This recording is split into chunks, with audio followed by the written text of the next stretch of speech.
What a piece of junk! This is the Shattered Order Podcast. Go switch off! If you're looking for Star Wars Galaxy of Heroes news, information, and theory crafting, you've found the podcast you're looking for.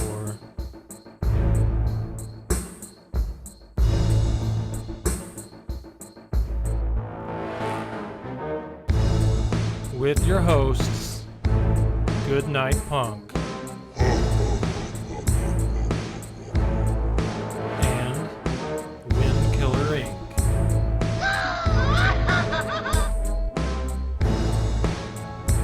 We would be honored if you would join us.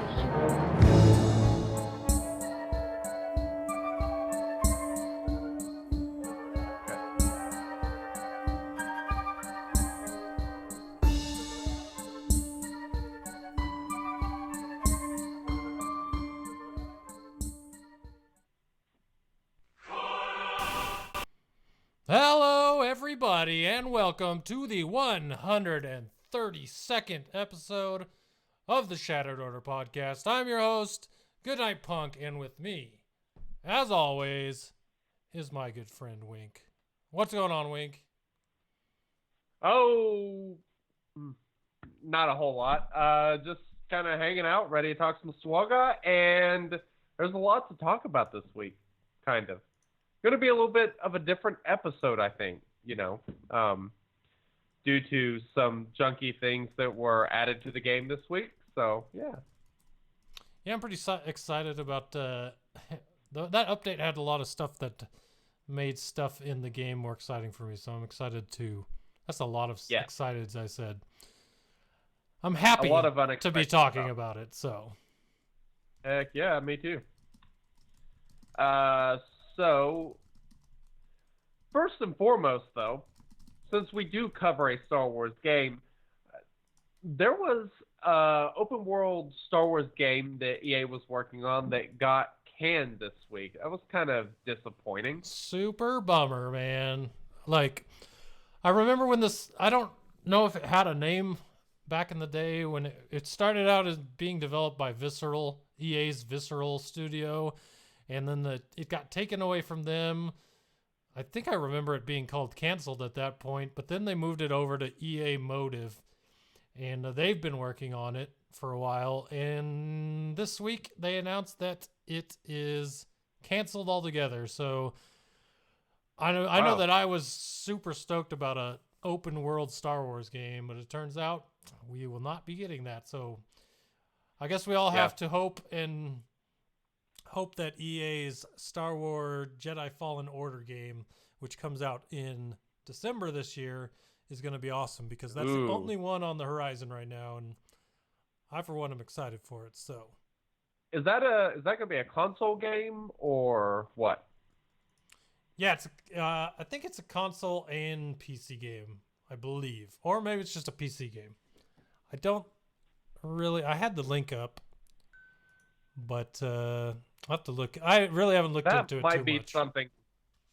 That might be something I have to kind of dig into and check out a little bit because that sounds pretty cool.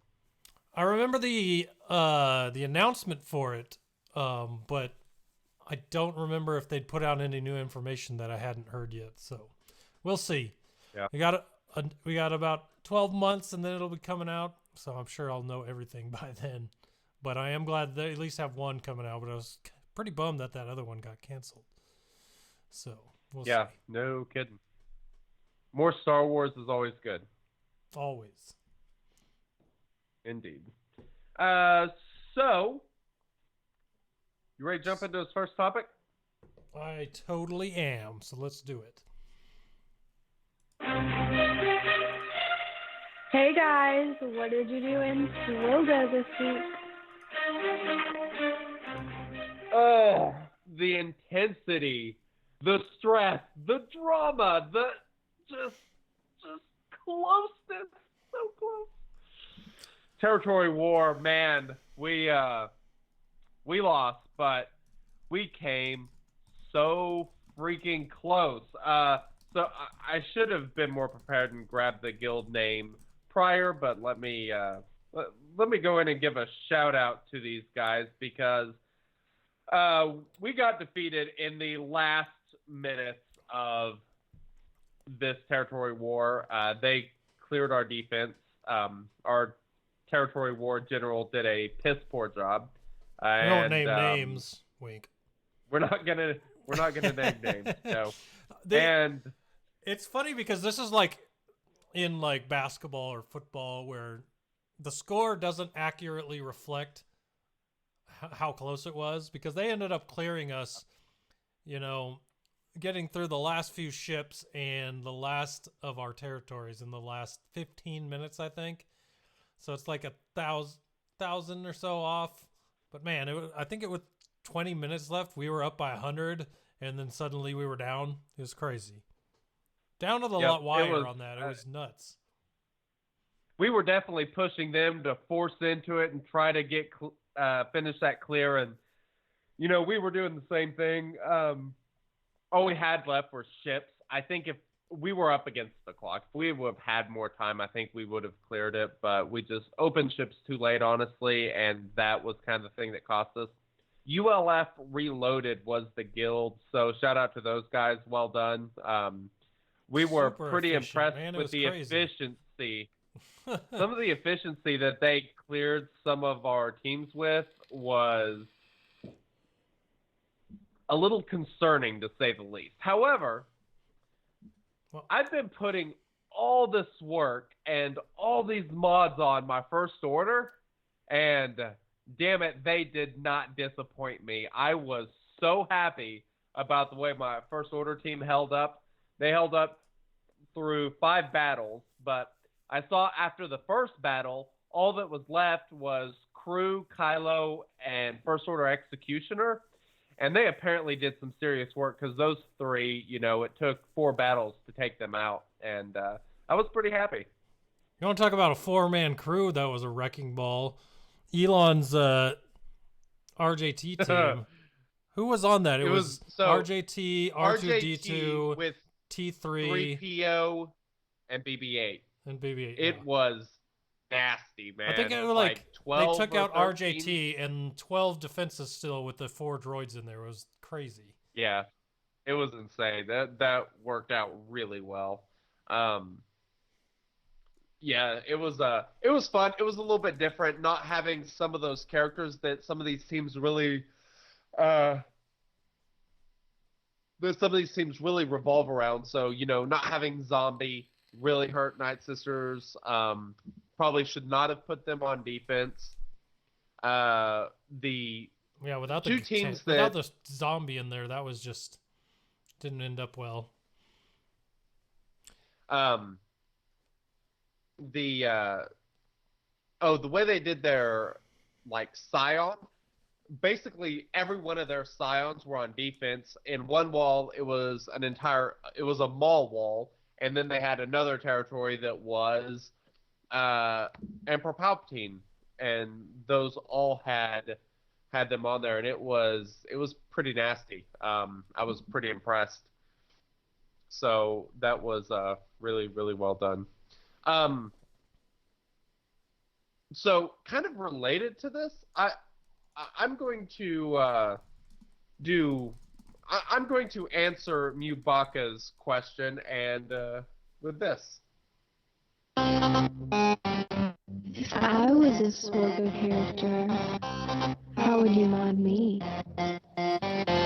So, Mubaka asked about how I modded Crew and my Kylo. So, I'm gonna go in and I will tell you exactly what mods I have on them. So, my Crew, the only piece he is missing is the 6,500 health Gear 12 piece. And I have 2 health set bonuses on him and 1 tenacity set bonus. The plus on my Crew is a slice 35% tenacity. He also has a 35% crit avoidance arrow, and then he has a health triangle and a health circle that are sliced to 6-dot. So with all that, he's got the 35% crit avoidance, he's got 95% tenacity, and he has got 48,000 health. And that works really well because of the fact that the way you really kill crew is with, heal immunity. So the high tenacity will help prevent that, and also having that much health, attacking him, he can start regenerating health pretty quickly. And I thought it worked really well. I was really impressed. I think I've talked about crew a little bit to some degree. I think that crit avoidance on him is really good just because, it makes it really difficult to bleed his health down. My Kylo Ren, he does have a Zeta, so the Zeta on Outrage allows him to recover protection, and that's kind of important to the way I mod him. He has 3 protection primaries. He has a 24% crit avoidance arrow, 1 health set bonus, and an offense set bonus. Let's see. Speed-wise, my Kylo Ren is 161 speed, so he is super slow. Debuffs give him speed. He is super, super effective like this, because with the crit avoidance arrow, he's, it's hard to take out too much health. He has the recovering protection, and of course, stacking debuffs on him just doesn't do a whole lot of good, as you probably know if you've ever fought him. So, my Kylo Ren is at 63,000 protection with 27,000 health, which is, 90,000? Just north of 90,000 total. He has about my total on Kylo Ren.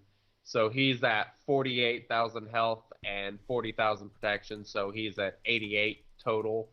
And then my First Order Executioner, I have him at 186% critical damage, 66% critical chance. I have two crit chance sets on him, 1 health set, and then he has 2 sliced health primaries. The plus and the circle are health primaries, which is basically like giving him offense because of his unique ability. So that works really well. And yeah, I think that's a great way to mod those 3, just the way that, they recover. And, the Kylos don't really need speed, just make them hell to kill, and I think they hold up pretty well. I'll be curious to see how they do in our next territory war, but they did pretty well in this one, and that was without, First Order Officer, which is pretty key to that team. So, now that I'm off my detour, yeah, so that territory war, freaking intense. How did your defensive teams do? Well, I was going back to look. I know for a fact that the freaking my golden Ewoks, which were in the last section, somehow it only took 1 team to take out, so I was kind of surprised by that. Yeah, mine did too. They were pretty efficient with those. That was disappointing. Yeah, they rolled through the Ewoks pretty handedly. But they did. I think I was trying to see what my First Order did. I was kind of surprised that at my First Order, because my Kylo Ren is still Gear 8, I think. And I think I had 3 or 4 defenses. Why can I not find this? All right, there it is. Not too bad. Found it now. Let's see here. First Order. Yeah, so I was running with double Zeta crew, Gear 10 Phasma, Gear 11 First Order TIE Fighter pilot, Gear 11 Fox, and a Gear 8 Kylo, and I got three defenses out of it, so that can show you right Not there bad. how good the Zeta crew it can be. And that second Zeta, I had his leader Zeta. I was excited to see how this team did because I said last week on the podcast that I finally Zeta'd his leadership. I always had his unique Zeta for the pre-taunt on there. Yep. But adding the pre-taunt with the leader Zeta really must do a lot for that team, especially for me when I have those low geared first order. So he didn't have a chance to take out Kylo before he took a turn, so wound up being pretty good. Yeah. But other than that, I don't think I did too hot with any of the other teams. My Bastila Shan team, I think they took that out in one go. Just about everyone's Bastila Shan team they took out in one go. They really were super efficient. I mean, like it was my pretty Bounty impressive. Hunter team, I was kind of surprised that one got taken out with one. Like, there were some teams that it was surprising.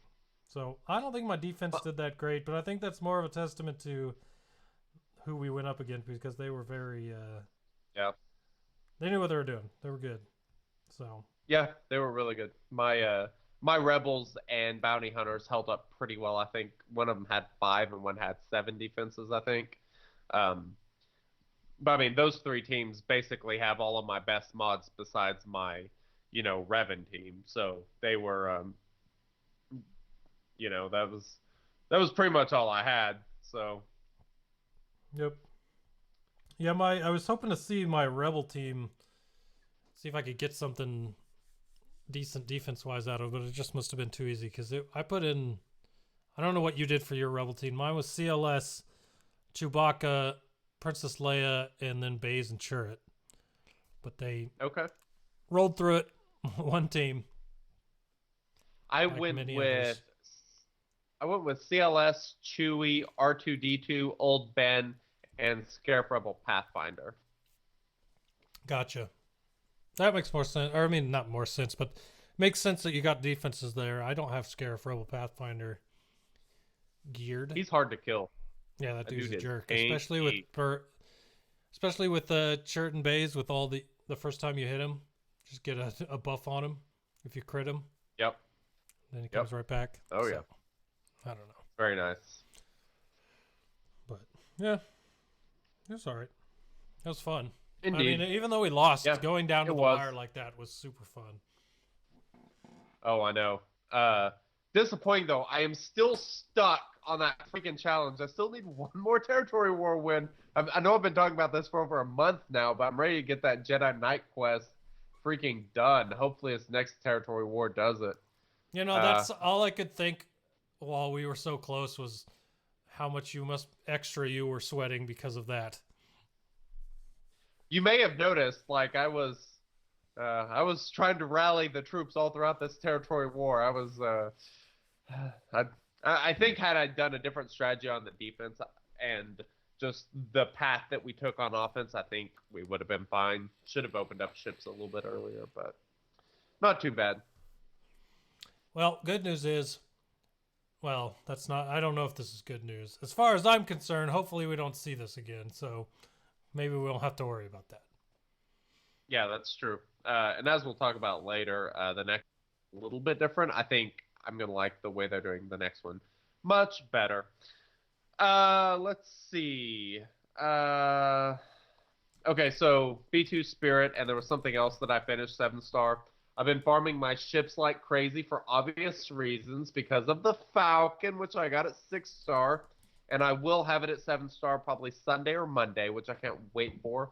I completely finished Chewbacca. I put the last Gear 12 plus piece on him, and I sliced up another mod or 2 more mods on him, so he has all 6-dot mods.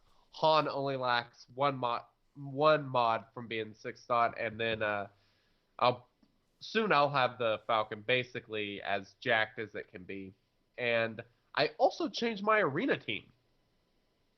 So I've been running Revan, Grandmaster Yoda, Jolie, and General Kenobi with either Hermit Yoda or Bastila Shan, and I dropped the Hermit Yoda Bastila Shan for C3PO. I tested that, and I held pretty well on defense. I held about 10 spots better than I had been holding.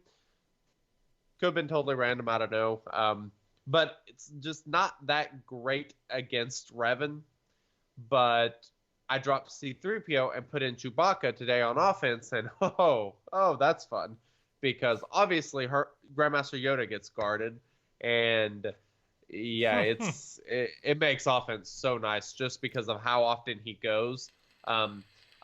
If I keep doing this, what I will probably consider doing is, Grandmaster Yoda goes so often with Chewbacca getting called in. Chewbacca just needs to stay around. So I'm thinking about putting a crit avoidance arrow on him, because that's the one thing that will hurt him, are critical hits taking him out. And if he can hang out a little bit longer, I think it could really change the way that team works. So I may be experimenting with that this week.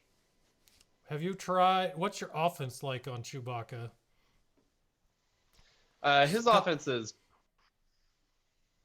Because I'm curious, like, if you did the same type of thing that you do with Grandmaster Yoda on him, on a team with Grandmaster Yoda, how much better that would be, considering if Chewbacca's going every time Yoda is, you might not worry too much about him taking a turn.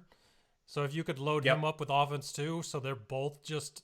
You already got Yoda blasting huge damage. If you got Chewbacca doing it too with him, that could be pretty devastating. So his damage is 4390, which is pretty good, but not great. You could definitely do more. But part of the reason why I don't have more on him is due to the fact that he has a tenacity set and a slice tenacity plus on him, just because it is so important to make sure that he doesn't get dazed or stunned or something. So that helps mitigate that issue. That way he can still always get called in whenever Grandmaster Yoda goes.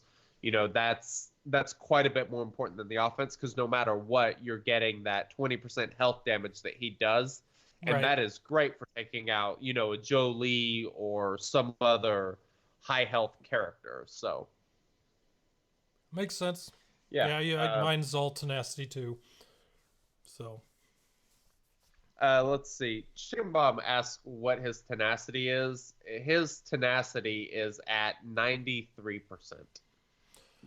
On my alt account, which I'm looking at right now, my Chewbacca's tenacity is 99.57. So he doesn't get really dazed good. or ability. Well, he doesn't get ability blocked because he has the Zeta, but he doesn't get stunned. He doesn't get stunned or dazed that often. So that is really not a bad way to go. I have a crit damage set on mine and a crit damage triangle. I got a mod this week that was protection primary, tenacity set, and it started out gold. It had 5 speed on it. And I was like, oh yeah, I'm going to level this up. It's going to be amazing. And it turned out to be amazing, but the speed never procced. It was tenacity every time, and it has like 8.5% tenacity as secondary stat. So if I really wanted to work on keeping Chewbacca around, I could put that triangle on him, load him up with maximum tenacity, put that crit avoidance arrow on him. So that would give him more protection. I think that might be a really good way to just keep him around, make him difficult to kill. And just because of the way he does that 20% health whenever he's called in, he might not need to do a lot of damage to be super effective in that team. So. Yep. True. We have to test it. Yeah. All right. So, what else did you do? Anything else?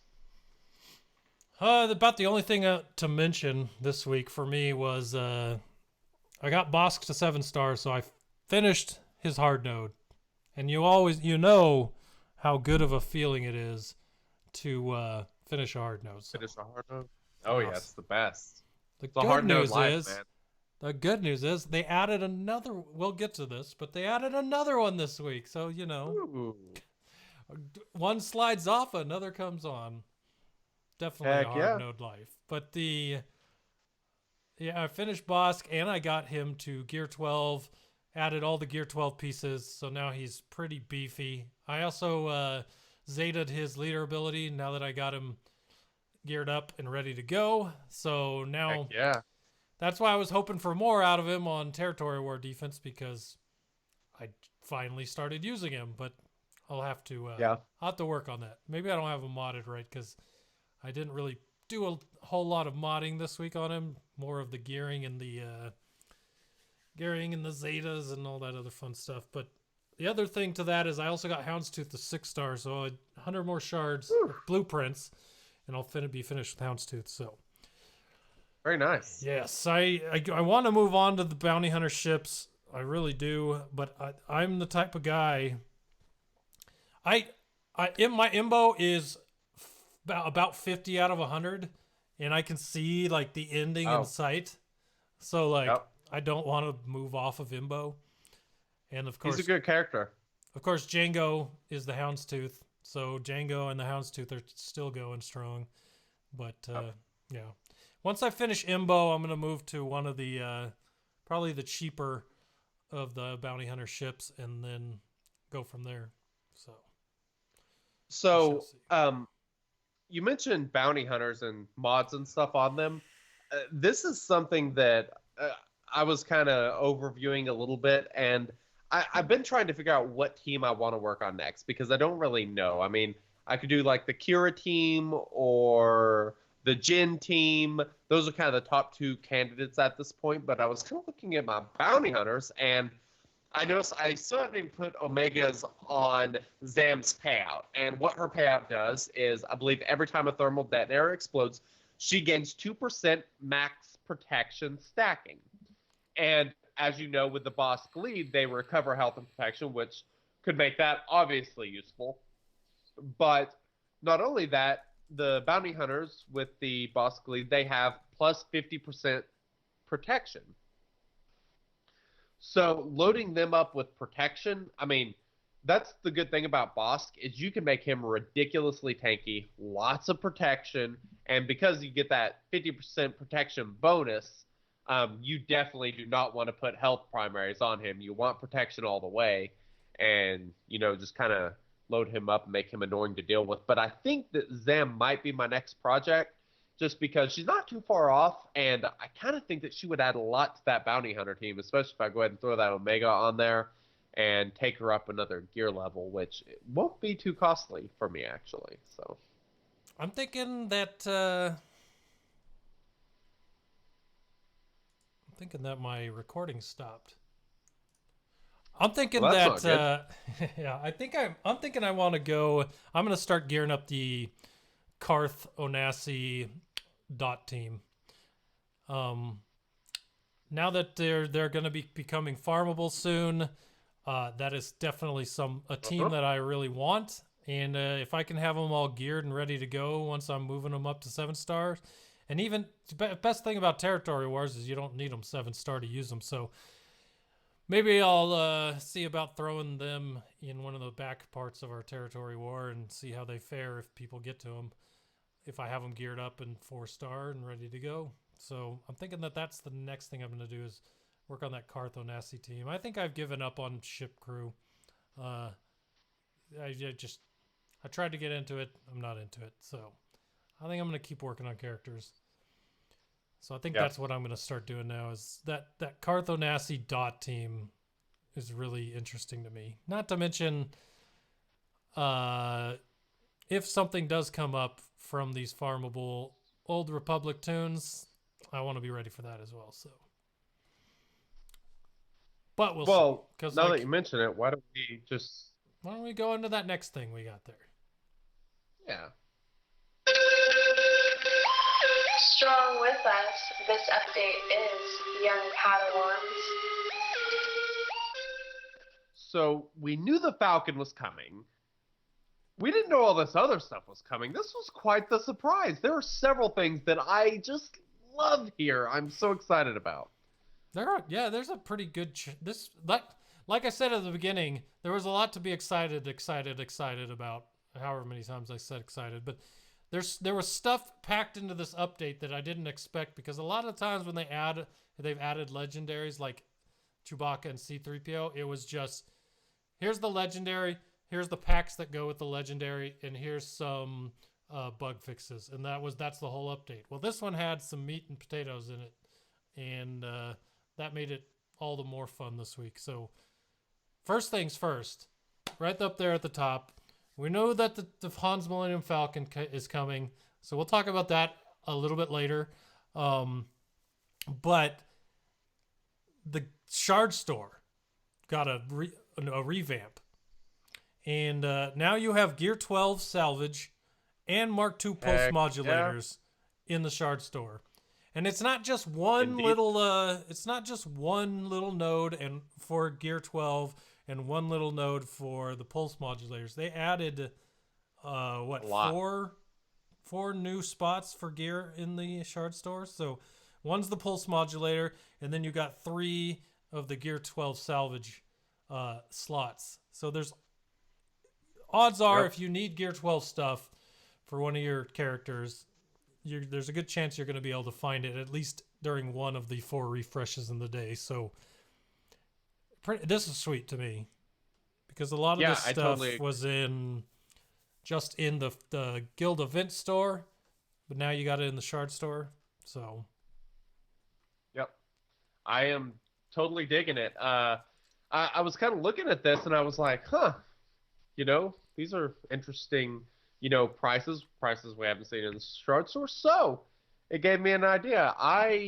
In the near future, I don't know how near, because I don't have a whole lot of free time at the moment, but when I do get some free time, I am going to have to update the gear guide and, throw this stuff onto the gear guide, see what the gear guide says about the price of all this stuff and how it correlates. Which, I mean, if you guys don't already know, shatteredorder.com/gear guide. Go there, and I have a PDF that is super awesome. It compares the price of every piece of gear basically across all the stores, so you can see what is good value and how the costs correlate, because some stuff is like a great value in the Shard Shop, but it's a terrible value in the shipments, or vice versa, or whatever. So that's a really good way to do that. So I'm gonna have to add this stuff in there, that way you can see how that price compares to the other places you can get it, even though, it's stuff that's kind of difficult to get, if you need it, you need it, but it'll be nice just to know how that stuff compares value-wise. And it's kind of funny to me, and now I know the blue pieces are full pieces for the most part, a lot of them, and you're only getting 2 pieces of salvage for the Gear 12 stuff, but it is funny to me that those 2 pieces are only about 12 more Shard Shop currency than the blue pieces. So it's, yeah, because it's 168, I believe, for the blue pieces, and 180 for your Gear 12 stuff. Not too shabby. Yep. Indeed, I agree. It would be really interesting to see what the conversion rate for Mark II pulse modulators is compared to the guild store. Like, for example, in the guild store, you buy 3 for 450. Oh no, it's not even close then. I was gonna see if you bought character shards, getting 3 would be cheaper, but I think you'd have to buy more than 2 packs of character shards. I'm not sure. You know what? I can do it right now. Watch this. Well, I think it's I think it's 15 currency per shard. So even if you do a ship, it's still going to be 70. Okay, so 76 or something. Buying two things of characters gets you 150 shard shop currency. You need 160 to buy 2. So those you 400. Definitely, you don't want to convert from there. Yeah, it's not a good conversion. Myth busted. All right, there you go. Indeed. Well done. Hey, nice myth busting. I'm glad that I could purchase all those shards I didn't need just now. It works out in the end. For science. That's all I have to say. Yeah, for science, that's all that matters. It's the only thing. Yeah, so very cool. Like I said, we'll get that updated, and of course we'll let you know whenever that happens. Let's see. C-3PO, they altered his special ability that gives translation. It now prefers to target allies that do not currently have translation. So that's kind of beneficial in the fact that he will try to spread it to everybody first. That way you're getting as big of a mass assist as possible from that ability. So that obviously makes him a little bit better whenever you're talking about using auto teams and things like that. Kind of surprising that that wasn't the case all along. I wonder who he was giving it to before. What was the target? That's a good. It may have been like he was trying to stack them up to 3 just because you get such a big, the cooldown reduction at 3. You never know. Or maybe it favored rebels, or who knows. Yeah, true. Good question. Yeah. Well, why don't you tell everyone about the Flight of the Falcon event, and I'll be right back. Flight of the Falcon. So starting today, the day of the podcast. So midnight last night, if you stayed up, you could have done it then. But starting today was Flight of the Falcon, the event for the Han's Millennium Falcon, the original OG OT Millennium Falcon, piloted by Han and Chewbacca. Yeah, I don't know if you guys watched the trailer videos for this. They put out 2 of them. They did one during the announcement and then one for the actual event on the EA Star Wars Twitter account. That's where I saw them. I'm pretty sure they're on their YouTube as well, but those are some pretty cool videos.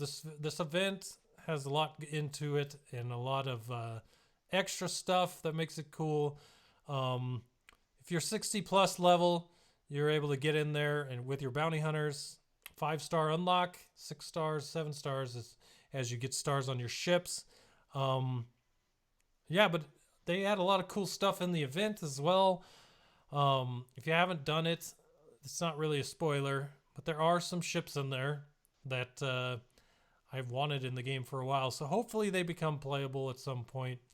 For all of those have heard, there was a data mine before the event even went live, after the update went out yesterday, that the Vader's Devastator Star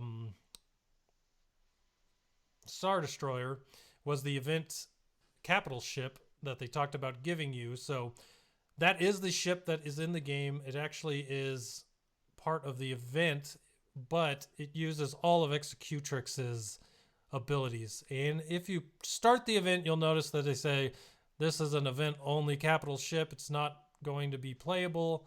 So pay attention to those little things that pop up and make sure you read them, because I know I've still had a few people ask about whether or not that capital ship was going to be playable, but they say it right there in the event that it is for the event. So there's some pretty cool stuff in there, but yeah, we're going to go over the kit here in a little bit, and we'll talk a little bit more about the event and fleets and all that kind of fun stuff. But the event is here.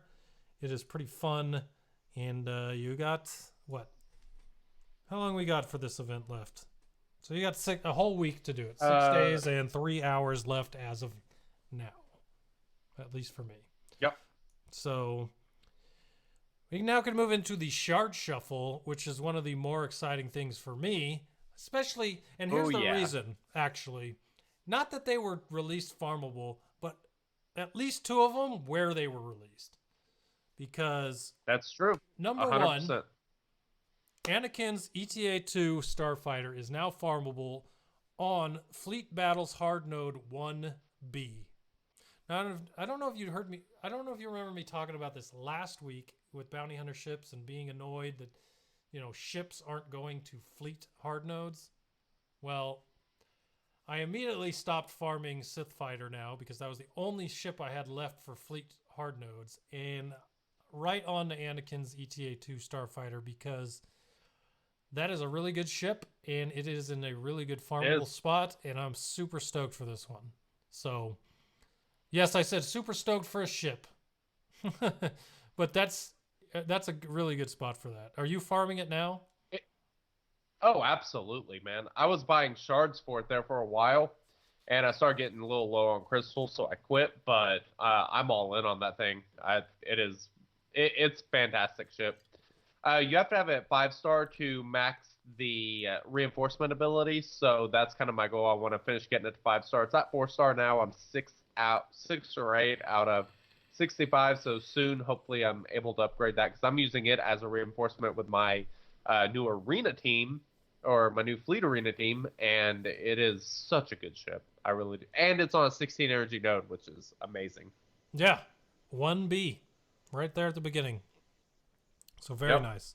Which is kind of odd. It's surprising that they would put a ship that's that good, make it that early to get. So, like, if you're a newer player, Anakin, if I recall, is a fairly easy character to get, and with him having this good of a ship, I mean, I think that's a pretty good starting point, in your ship life. Well, let's take a look real quick on where Anakin is. I think he's near the beginning. He's all right. So he's on Cantina 7G, and then he's also on Light Side Hard 5C and Dark Side 7D. So he is a character that you can get fairly early, and he's like one of those middle ground characters. Like, if you start off doing Phoenix, for example, by the time you finish Phoenix and you're getting around to looking to more characters and starting to finally unlock ships and the ship board, you could be around the same time farming those two, and that's like a pretty good middle ground character and ship to start off with when you start doing your fleet, for sure. So definitely a good middle ground starter for ships. I agree. Now, I also said last week that I started farming Kit Fisto out of Cantinas, and the only one I had left behind hitting was Lando for Cantina farms. So imagine my excitement when I didn't have to farm Kit Fisto anymore, because Canderous Ordo, another character that I really like as a kit by itself because of all the dots he does. He dropped on Cantina 5C, which is a 12 energy node. And awesome, man. Another Cantina farm to go after, and I am going after it right from the beginning, which makes it even better. So very nice. I'm gonna start doing the refreshes on him every day. Try to finish him off quick. That way, if either Juhani or Cartho Nasty drops in Cantina, I'll be ready to move right onto them. So probably a good idea. And so the big question is, so with Canderous and Basilishan Fallen, those are both characters from the Old Republic, and what else is coming with the Old Republic? This is kind of the big question. We suspected that there was something was coming that led into Revan.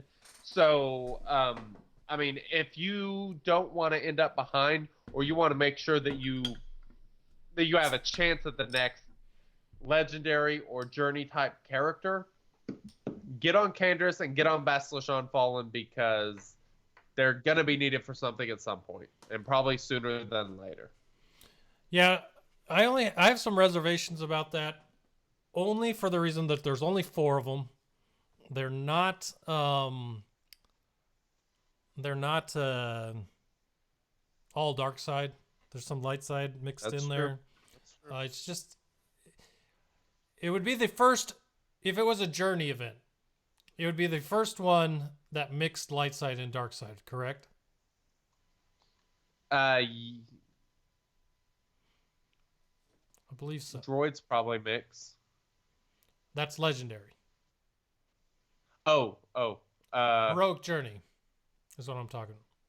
Yeah, that's a good question. Probably. And then on top of that, to your point about legendaries require factions, and these 4 together do not have the same faction besides Old Republic, which we already have a character using those same Old Republic characters. So would they release another Revan for Old Republic that would require all of those characters, or could I think use it all would those be- characters.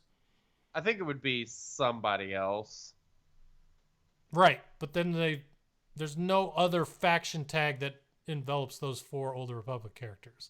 So this is why these are the reasons I'm kind of hesitant to think that there's anything coming for them, because if it was a heroic journey, it would require both light and dark side, which has not been done.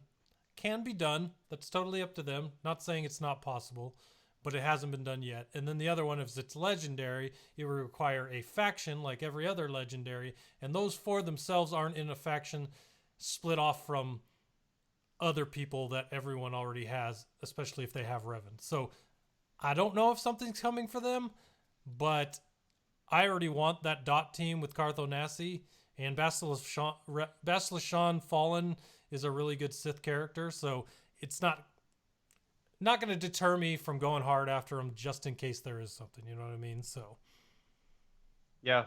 no. But we'll see. I don't know. I'm curious. But Good question. to finish that off, just on these characters we're talking about, Basilishan also dropped and is on Dark Side Battles 7A Hard. So I don't think... Is 7A 20 energy? I can't remember. Yes. Yeah, 20 energy node. So Yeah. Basilishan is on a Dark Side hard node. Indeed. I'm going to farm her up just because of how good she is with, with the Traya team. So that'll be really good for the Grand Arena because she is kind of that ideal next character.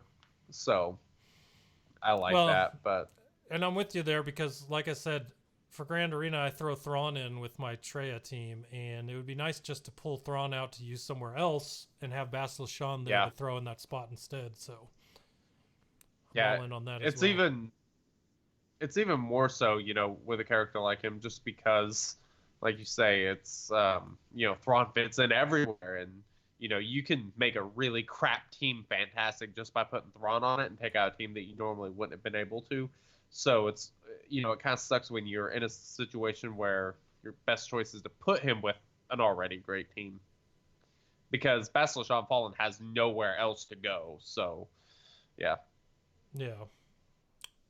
All right, so there's some packs and bundles. Do you care about these? Nope. And I'm looking through the bugs right now, and it doesn't look like there's anything game-breaking that we need to go over, so... Yeah. Yeah. Cool. Well, that pretty much covers the update then. There is one bug fix that's kind of cool. Okay. And it's a quest one. And it's nice that they go back and fix these things, because for those that do quests, it's kind of annoying when you realize these things aren't working. But they added Vandor, Chewbacca, and Zalbar to work and be counted for the Wookiee Hunter quest. So if you're hunting Wookiees, 2 people that are actual Wookiees will now actually work for that quest. So if you've been working on it and wondering why that wasn't happening, well, now it'll work. So that's good. I don't know what the Wookiee Hunter quest is, though. Do you? What is that all? I have no idea. I don't know. I haven't seen it, so I'm curious. The Wookiee Hunter quest. See. It's probably a bounty hunter, one of the bounty hunter tiers, I assume. Because they would be the only things hunting Wookiees, I would think.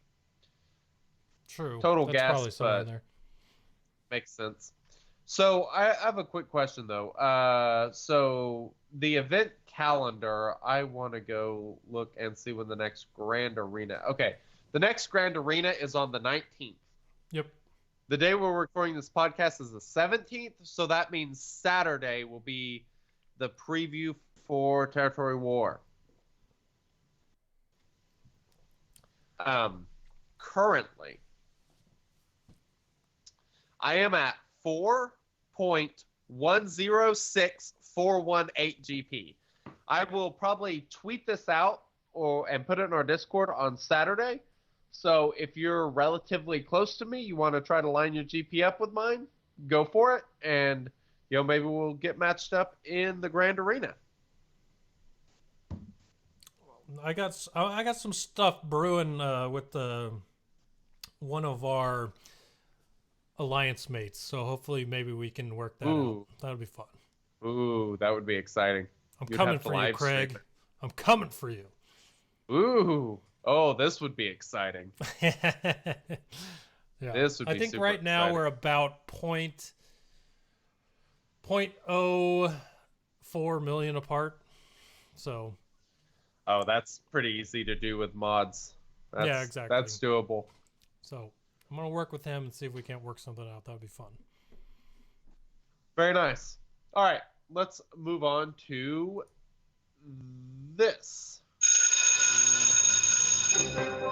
Since everyone loves a good poll, let's dance through the results and see what you thought this week. Oh, I love that sound. righty. Yeah, I like that one. All right, I like them poll. all, though. The poll. So, what am I doing here? Okay, come on. Why are you not working? Territory All right, War Aftermath. Territory War Aftermath. We got just finished the community style Territory War event that we talked so much about beforehand.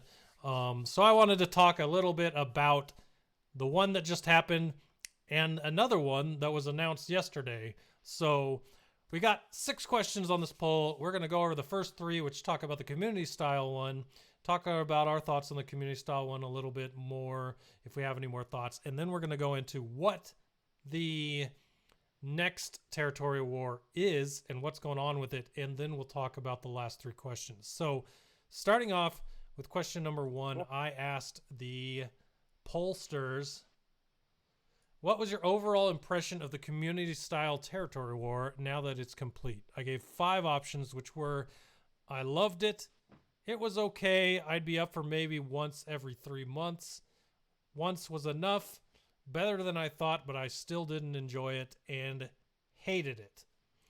So, it's fun. You know what's real fun for me with these polls is I will sit and I will watch them. I'll come into my office because I leave it up on my computer, the results, and I'll look at it as the responses roll in. And this one kind of moved around a lot over the course of the day. Interesting. Because it was at one point at probably around 50 responses. So we got 142 responses, probably around 50 responses. The highest number was hated it with about 48% of the poll. Now, going to the end of the poll, that 48% dropped all the way to 29%. So 29% of people said they hated it, which, you know, a third, not surprising. I still expected more. I saw more. It ended up not being that way. So kind of crazy. The second highest was actually not the second highest. The highest actually was with, am I reading things wrong? Yes. So the one, I'm looking between the live stream and what we actually have. On the live stream, it's at 137 responses. We got a few more responses after I took the screenshots that are up on the live stream. But at 142 responses, the actual highest changed to once was enough. So not that they hated it, but they did it. It's over. They don't care to do it again. And the 29% was hated it, so still sitting there in second place. Now, third place was it was okay. I'd be up for it maybe once every 3 months with 26%.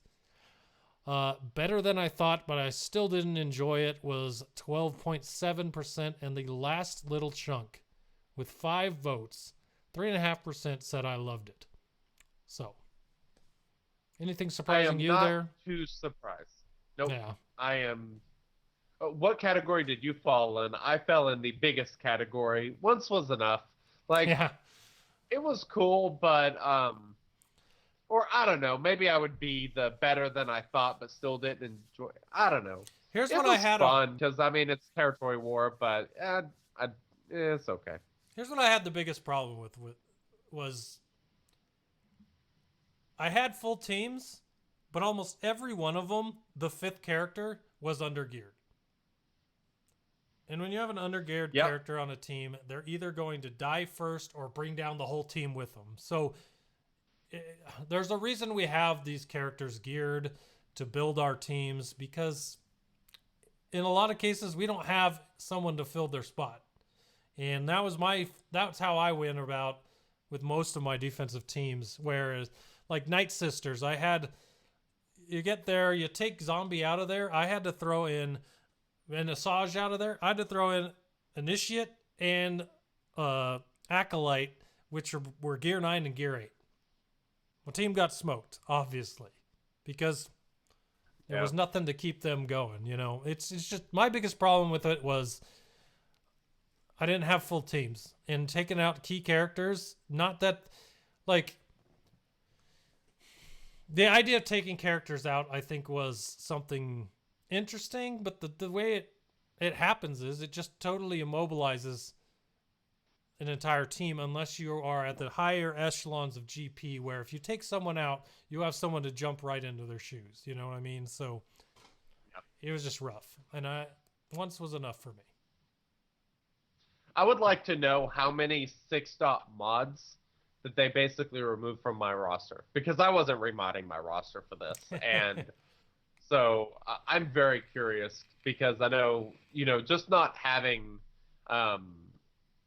Han and Revan, I mean, that's 11 mods. I mean, I can't imagine how many I have throughout the rest of the characters. I mean, that makes a big difference when, you're losing characters that have some of your top mods. Trey's another one. She has a lot of pretty top tier mods for me, so that's the part that I think I hate more about it than anything, is you put time into modding your teams and then it just all goes to hell, So, all right, next question. Did you win your community style territory war? See, I find this crazy. 56% said yes, they won, and 44% said no, they lost. You would think it would be 50-50, but no. That's a joke, obviously. But yeah, so most of the people that listen to our show did pretty well. That makes me feel good. Good job, guys. We're on the losing side. Freaking territory war coordinator. Yeah. That guy. We should boot him from the guild or something. Yeah. What a loser. Oh, well. All right, on to question numero tres. What characters did you most miss from the community-style territory war? This is another one of those ones that kind of shifted over time. The number one answer with 97 votes was Han Solo. Over time, halfway through the day, Zombie had about, let's say Han was around 50 and Zombie was around 65 votes. So Zombie was well ahead of Han, but Han definitely overtook her over time. And I think that might be because Zombie is a hard node character and Han is from the first raid. So more people have Han. To be pulling out Han would be more detrimental for the most amount of people. So I can see why that flipped around, but also he's just a really good character. Not having him with Chewbacca is that kind of stinks. So, sure. Well, and he has such a unique kit in that he always gets to attack first. It doesn't matter how many times the battle goes on, like, especially on defense. That's what I love about Han is fifth battle. Guess what? He's going first. It happens every time. And, losing a character that brings something so special and so unique to your team it's rough. Yeah, so it was Han Solo followed by Night Sister Zombie with 79, and the next highest was Asajj Ventress with 57. Makes sense. Pull out two of the better Night Sisters. Gonna have a hard time. Actually, it wasn't Asajj Ventress. It was General Kenobi's with 69. Sorry, I can't even read my own chart. But there's General Kenobi was third with 69. Makes sense. He's a great tank. Also from the second raid, which a lot of people have on farm. A lot of people have that character. He's one of the best tanks in the game. Taking him out from a Jedi team or pretty much any team is going to be a little rough. So the Saws of Interest was after General Kenobi, Darth Nihilus, breaking apart the Triumvirate. That kind of killed a lot of people's mood with their Sith teams. Other notables here, you had 40 people out of 142 say Colonel Stark, which to me was one of the more crippling ones. A lot of people, myself included, rely on that turn meter gain from a fast Stark to get your troopers rolling. Without that in there, it made it a lot harder to use them. And so, yeah, Colonel Stark was a big one as well. Jedi Knight Revan got 36 votes. Not everyone has him, obviously. Bastila-Shan's a decent option after Revan for a Jedi team, so it didn't hurt that much. I still saw a lot of Bastila-Shan teams on defense, so there was that. But what other ones in here? Short Trooper, not too bad. He didn't really kill. For me on Trooper team, if you take out Short Trooper, I still like Stormtrooper as an option. Great. He doesn't have the auto taunt, but in a pinch, I'll throw in my Stormtrooper, who's geared the same as my Short Trooper, and it'll work out okay. So Short Trooper wasn't too bad for me, but it does pull the Stormtrooper out of an Empire team that I usually use them in. So talking about crippling teams, there you go. Pull one out to put it in another.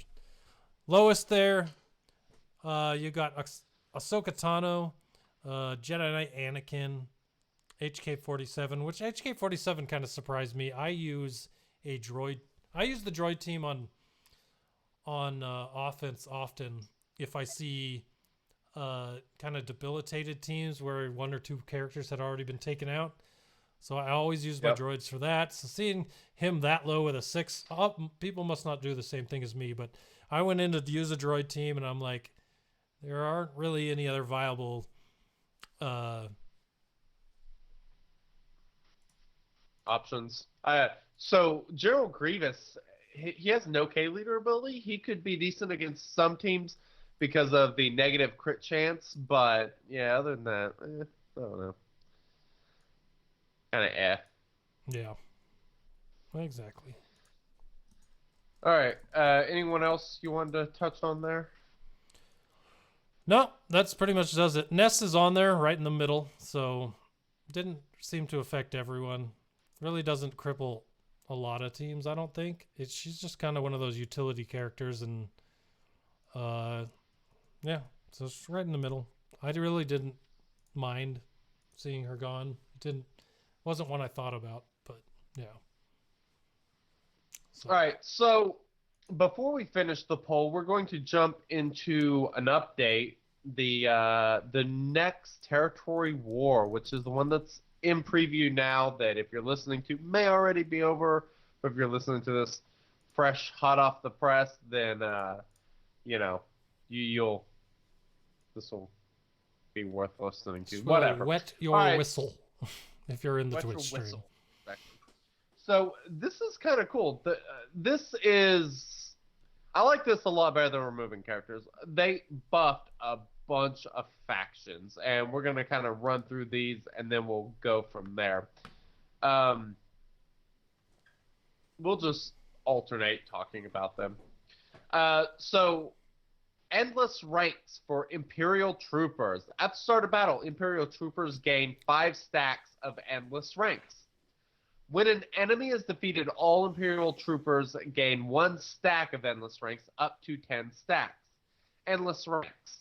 When an Imperial Trooper is defeated, they consume 1 stack of endless ranks from all Imperial Trooper allies, revive with 100% health, 100% protection, reset all their cooldowns, and gain a bonus turn. You basically have... So this is almost like Night Sisters on steroids. So how Zombie keeps bringing people back, she does it twice. Well, the Imperial Troopers are basically going to do it 5 times. You basically have to kill 5 troopers before you start killing them and they actually die off.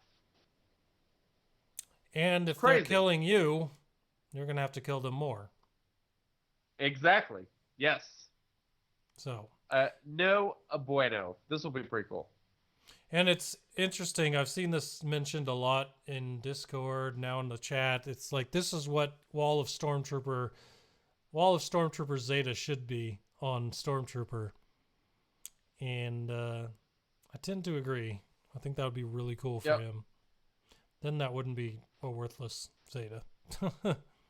And this is going to be one of those things you're going to have to be careful how you tackle it, because you don't want them to get into a loop where they start stomping you. You know, a character like Wampa might be really good against these teams when they're on defense because of that AoE daze. You know, if you can get them dazed, the problem is when they revive, they're not going to be debuffed, but if everyone else is dazed, they won't be called an assist and things like that, which is where you really get in trouble with the troopers. So I think daze could be the really, really important thing against going up against these guys. Yeah, for sure. That's definitely an interesting one. The next one you probably won't care about. I think is pretty interesting. Army of the Galactic Republic for clone troopers. Woo! Bless you. Man, that was rough. That one hurt. I think I pulled a muscle. All right. Army of the Galactic Republic clone troopers. At the start of battle, clone troopers gain 50% health, 50% protection, 50% offense, and 50% something. Bless you. 50% defense for each clone trooper ally. For each clone trooper ally. So that's a lot of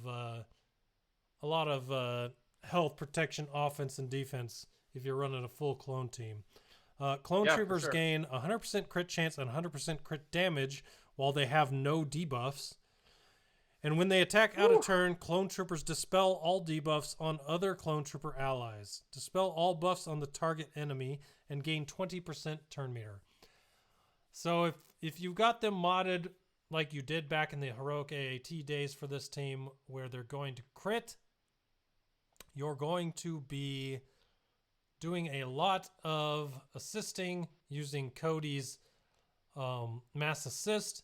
You're going to be gaining a lot of turn meter, and you're going to be dispelling a lot of buffs on the characters you're attacking and debuffs on your characters. Dispelling those debuffs gives you crit chance and crit damage.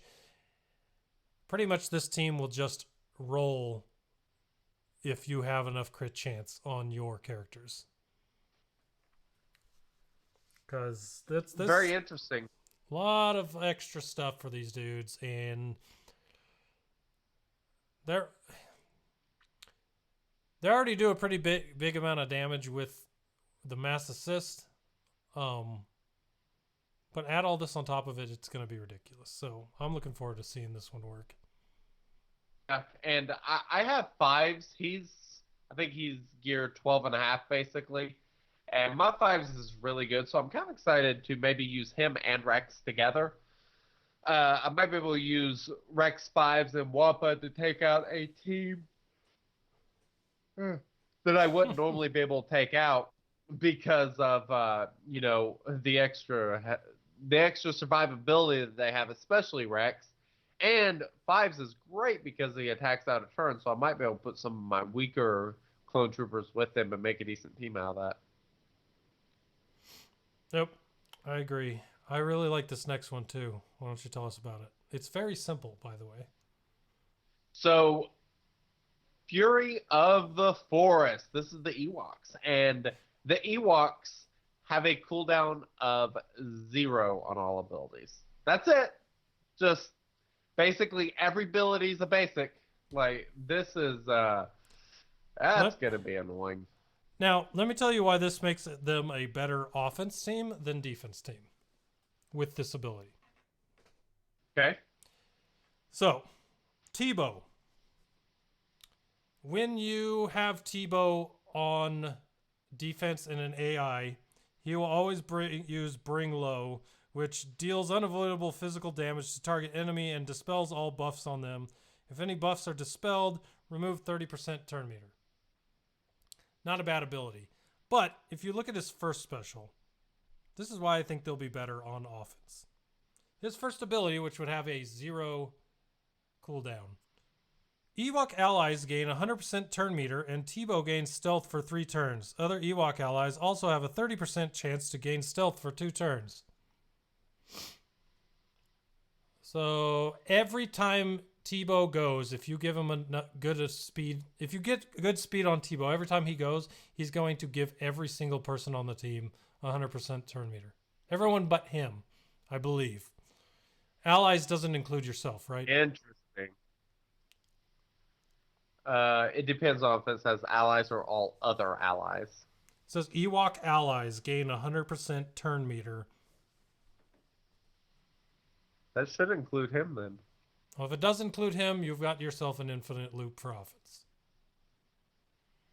Interesting. Which is why I'm saying, and if he used this ability first on AI, this would be a ridiculous AI defense team because they would never stop going if they ended up going before you, or Tebow did. So, Interesting. Yeah, I see some it includes himself in the chat. So, if you're going on offense, load this dude up with turn meter so that he's going, or speed so that he goes first, and then watch your infinite turn meter loop go as you take down someone. I like it. And the cool thing about the Ewoks are the mass assist. I mean, they are going to be hell to deal with. And then you got all those other abilities. Like, let's say you want to take them in against a team that has retribution or counters a lot.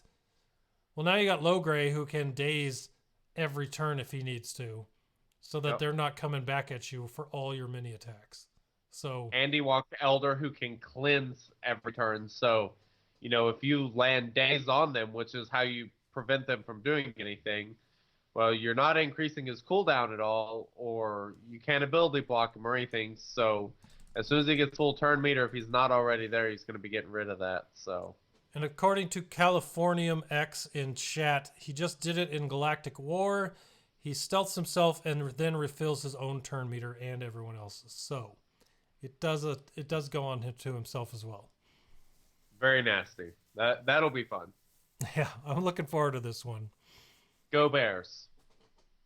I never thought I'd ever use go Golden Bears. Don't say Bears. Then our NFC North. It twinges. Gross. It hurt me to hear you, a Packers fan, say that. My high school mascot was the Bears. That's what I was referring to. Oh, okay. Gotcha. Living in the past. Got it. All right, so tell us about these ruthless scavengers. Salvagers, not scavengers. What the hell? I think both work. They're light side, right? Or they're dark side characters, right? Yes. Ruthless Salvagers, Jawas. Jawas have 50% chance to stun the target enemy when they use an ability, which can't be evaded. Jawas gain 20% offense for each stunned enemy. When Jawas attack a stunned enemy, they shock them for 2 turns and call other Jawa allies to assist. Note, Jawas that are called to assist can call other Jawas to further assist. So, watch as the assists just roll in after you've stunned and shocked all these characters. Yeah, this will be pretty cool. My all Gear 10 Jawa team is going to be a lot of fun. I'm looking forward to this. Yeah. Yeah, my Jawas are not great, but it'll be fun to, use them, maybe use them with the droid team or something. You might be able to mix in a Jawa HK team, which people kind of do anyway, but make it a little bit more Jawa-centric and do something kind of interesting with them. I'm really curious to see what people actually come up with, because I'm sure somebody's going to come up with something really cool out of all of these, and that we're just going to be totally surprised by, and I cannot wait to see what it is. It's just so funny that it seems like there's a way for infinite assists. Yeah. Can you imagine just watching the Jawas after you do one attack, all just keep attacking someone until they're dead? Oh. This is going to be great. See, this is Territory War stuff that I like, because the stuff with Mace and General Grievous, and it was just fun, but there were still aspects of a normal Territory War in there as well. Some of these teams are just going to be fun to see what happens. I'm looking forward to it. Yep, I agree. That'd be pretty cool. There's also one ship faction bonus. So what is that? Real quick, I thought of something. I would like to propose a name for the Ewoks. They are the Bearers of Death. The Bears of Death? I thought they were murder bears. Yes, but I like Bearers of Death. Bearers of Death. Okay, I didn't hear the ers part. Yes, the Bearers of Death. Bearers of Death. Okay, I got you. All right, All right. I can get on board. First Order ships, full-blown assault. First Order allies gain advantage for 2 turns at the start of battle and whenever they are inflicted with a debuff. If they have advantage when they use an ability, First Order allies recover 10% health, 10% protection, and inflict target lock on target enemy for 2 turns. So, cruise ship is obviously already fantastic. This is going to make it a little bit better. Actually, both of Kylo's ships are really good. So this will be kind of fun. I'm curious to see how well this goes.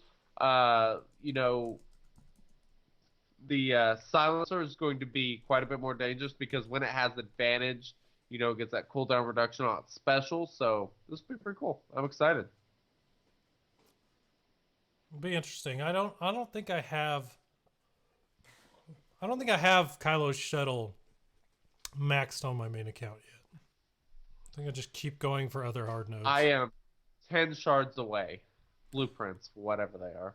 Getting close. How many First Order ships are there? Let's see here.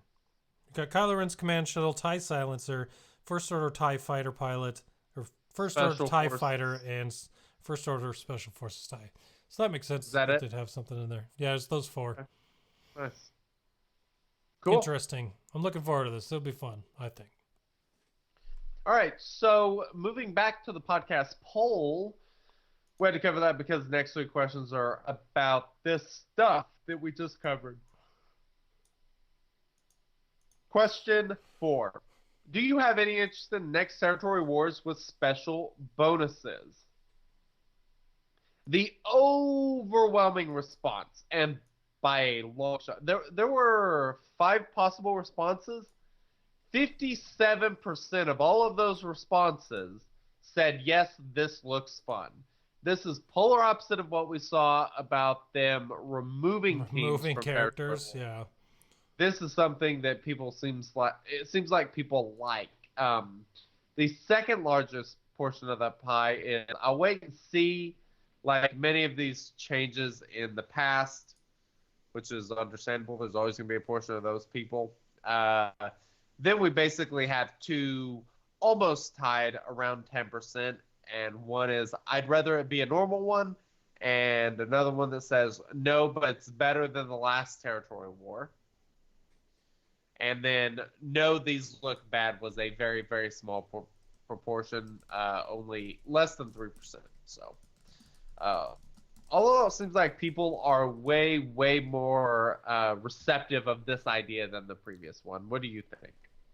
I agree. And I think that part of that is because we've kind of seen it in a way already, you know what I mean?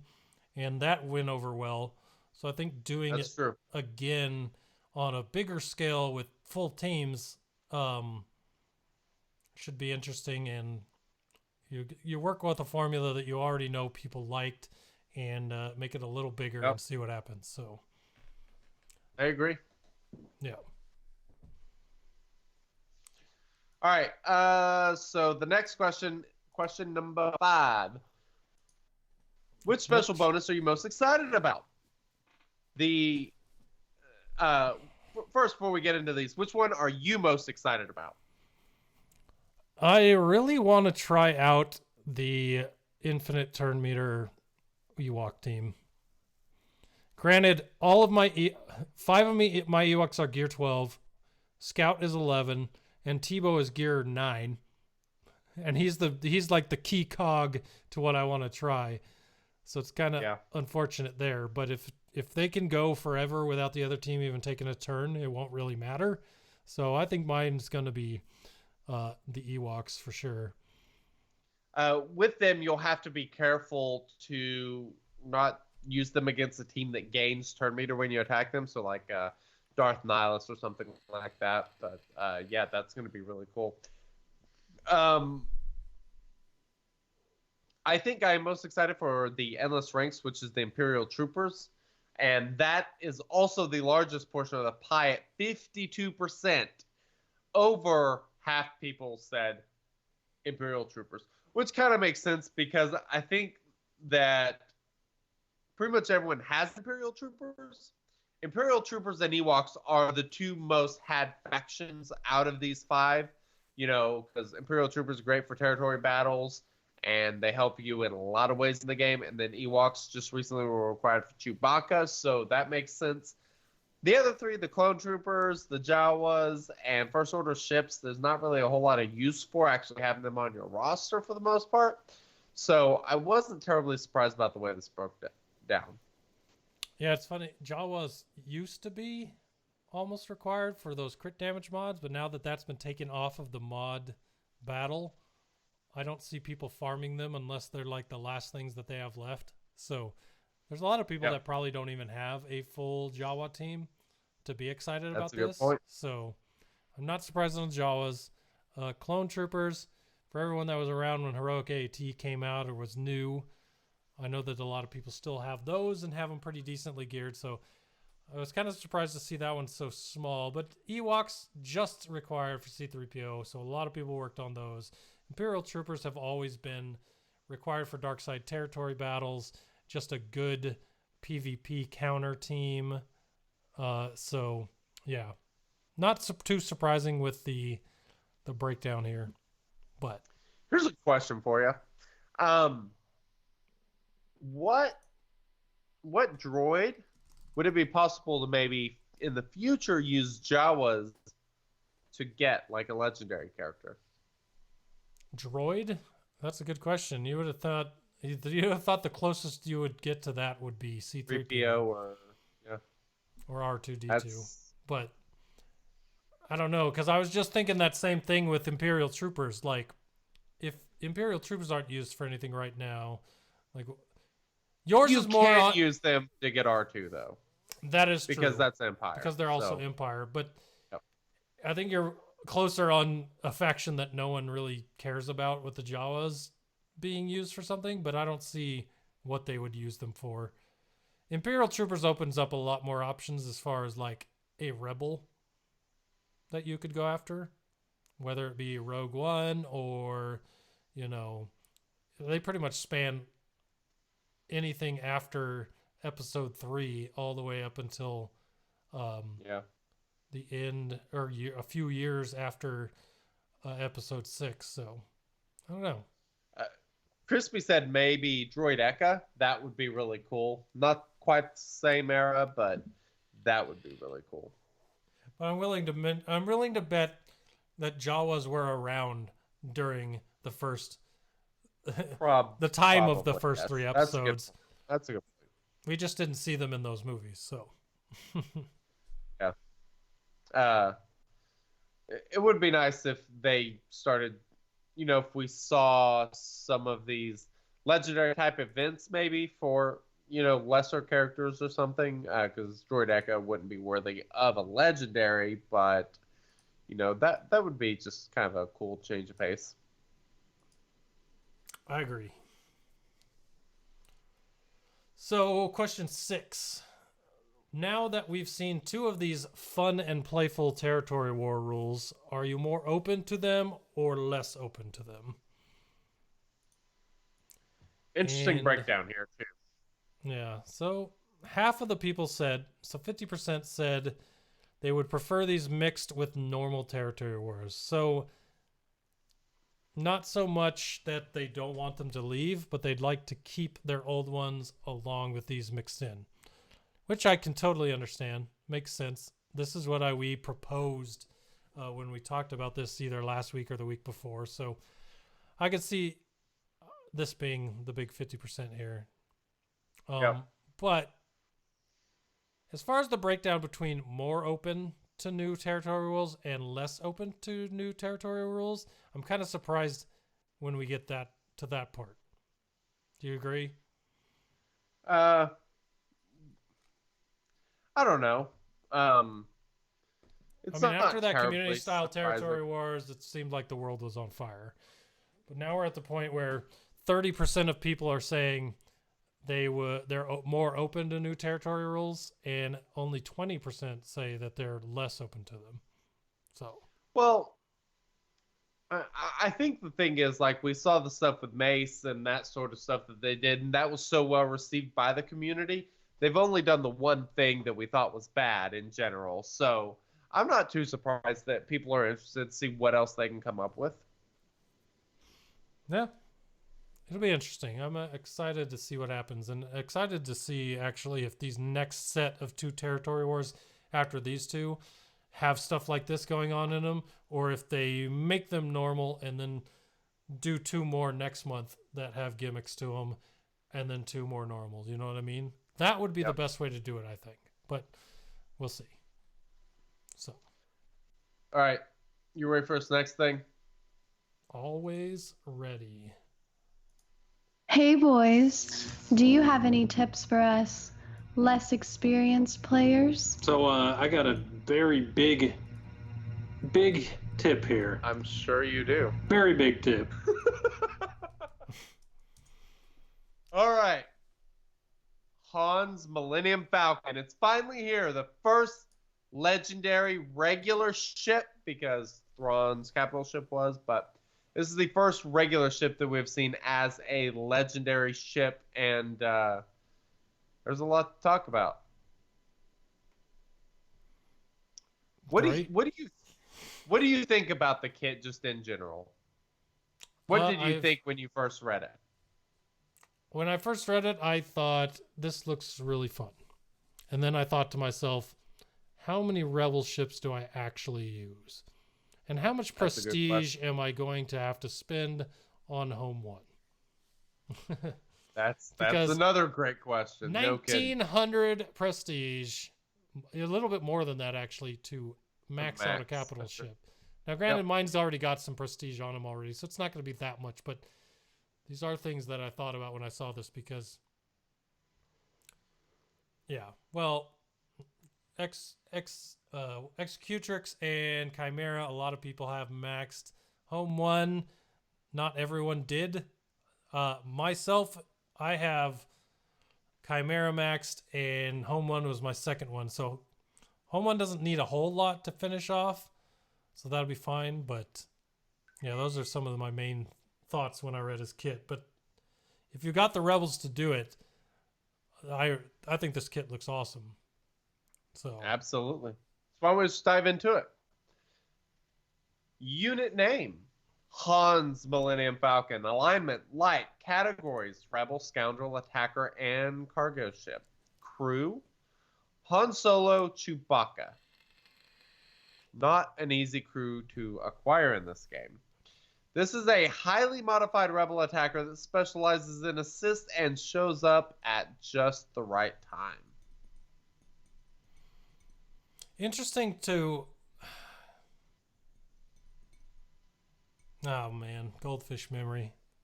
I was listening to you and trying to keep my thought. Lost it. It's out there somewhere. Who knows? Yeah. You need a tractor beam. Help pull it back in. Bring it back in. I'm just going to put magnets in my hat. All right. Well, you can interrupt me if it comes back to you, but I am going to read off the basic ability, which is Special Modifications.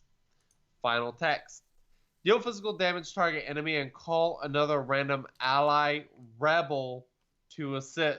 Inflict target lock for 2 turns on a critical hit. If the allied capital ship is a rebel, dispel all buffs on target enemy. So to get that last bit, you have to have capital Home 1 as your capital ship, because that is the only Rebel ship, right, or capital right now. Yep. And that's obviously big because as we get into more of the kit, we'll kind of talk about synergy and stuff. But I mean, a basic ability that can dispel, and Admiral Akbar, he has that AOE where he calls in guys to assist. I mean, that is going to be awesome. That's what I love so much about fives is that he has that dispel on basic if the enemy's target locked. Well, this all you need is a rebel capital ship, and it dispels every time. It's so awesome. Yeah, it's also nice if you are using fives that he has that target lock on a critical hit on his basic, because he can get those out quick. Yeah. Especially, and then also you can see it in the picture up on the live stream, which is the one from the character strategy page on the forums. But he's shooting Houndstooth in the GIF there. GIF. We don't want to have that conversation. But that dispel on basic, if you have home one on there, is especially helpful for the Houndstooth. Because it's not just one. It's not just one buff. It's all buffs. So. Yep. Also helpful for a Slave 1 reinforcement. If that comes in, flying in with its retribution and taunt, get rid of that quick. It's also helpful against a Mace capital ship when they get all those stupid buffs. Mm-hmm. It's just a good ability for a basic. Really is. Because you got an assist, you got target lock, you got the dispel if you have home one. It does a lot, and yeah, it's pretty dang good. Remember how that basic makes you feel and how good it is? Because we're going to be talking about it again here in a minute. But first, Special 1. This is the one associated with Han Solo's gear level. Watch this. 3-turn cooldown. Final text. The Falcon dispels all debuffs from itself, recovers 50% health, 50% protection, and gains the Outmaneuver unique ability for 3 turns, which cannot be copied. Additionally, it gains 35% turn meter for each Rebel ally and Empire enemy. Outmaneuver. Plus 25% evasion and can't be targeted while other allies are present. It's almost like an inverse taunt. Dispels all debuffs. Yeah, basically it's just like, you can't hit me. It's like a version of stealth that, it's like a different version of stealth, basically. Yes, and in fact, if you have a stealth ally with the Falcon, the stealth ally will get targeted before the Falcon can. So it overrides, it is more stealthy than stealth, which is super cool. Yep. All right, Special 2. This is Chewbacca's. Punch It, 4-turn cooldown. Final text. Deal physical damage to all enemies and grant all allies defense penetration up for 2 turns. This attack deals 25% more damage for each dark side and each Empire enemy. So, yeah, if you are still running all those old TIE fighters, this may do a pretty good job taking those out. But the defense penetration up is super interesting, especially whenever you're attacking stupid, annoying ships like Houndstooth.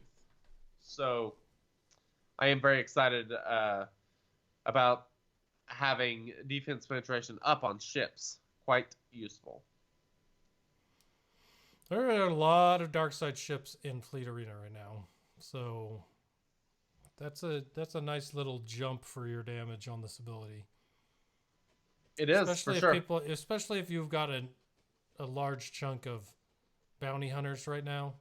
And even if not, you're going into TIE Advanced, your TIE Fighters. Just there's always been a large group of dark side in Fleet Arena. So that extra damage is going to go places. If people don't have... If the other team is not a Millenium Falcon team and not running all light side, this is going to help you even more on that side. Indeed. So. All right. So, the unique ability. She may not look like much. Oh, she does look like much. She's a MILF. What a piece of junk. Exactly. What a piece of junk. All right, so all allies gain 10% critical chance, doubled for rebel allies. The Falcon has a 50% chance to assist whenever another rebel ally uses an ability during their turn. Whenever an ally reinforces, the Falcon grants them accuracy up for 2 turns. If that ally is a rebel, they also gain crit damage up for 2 turns.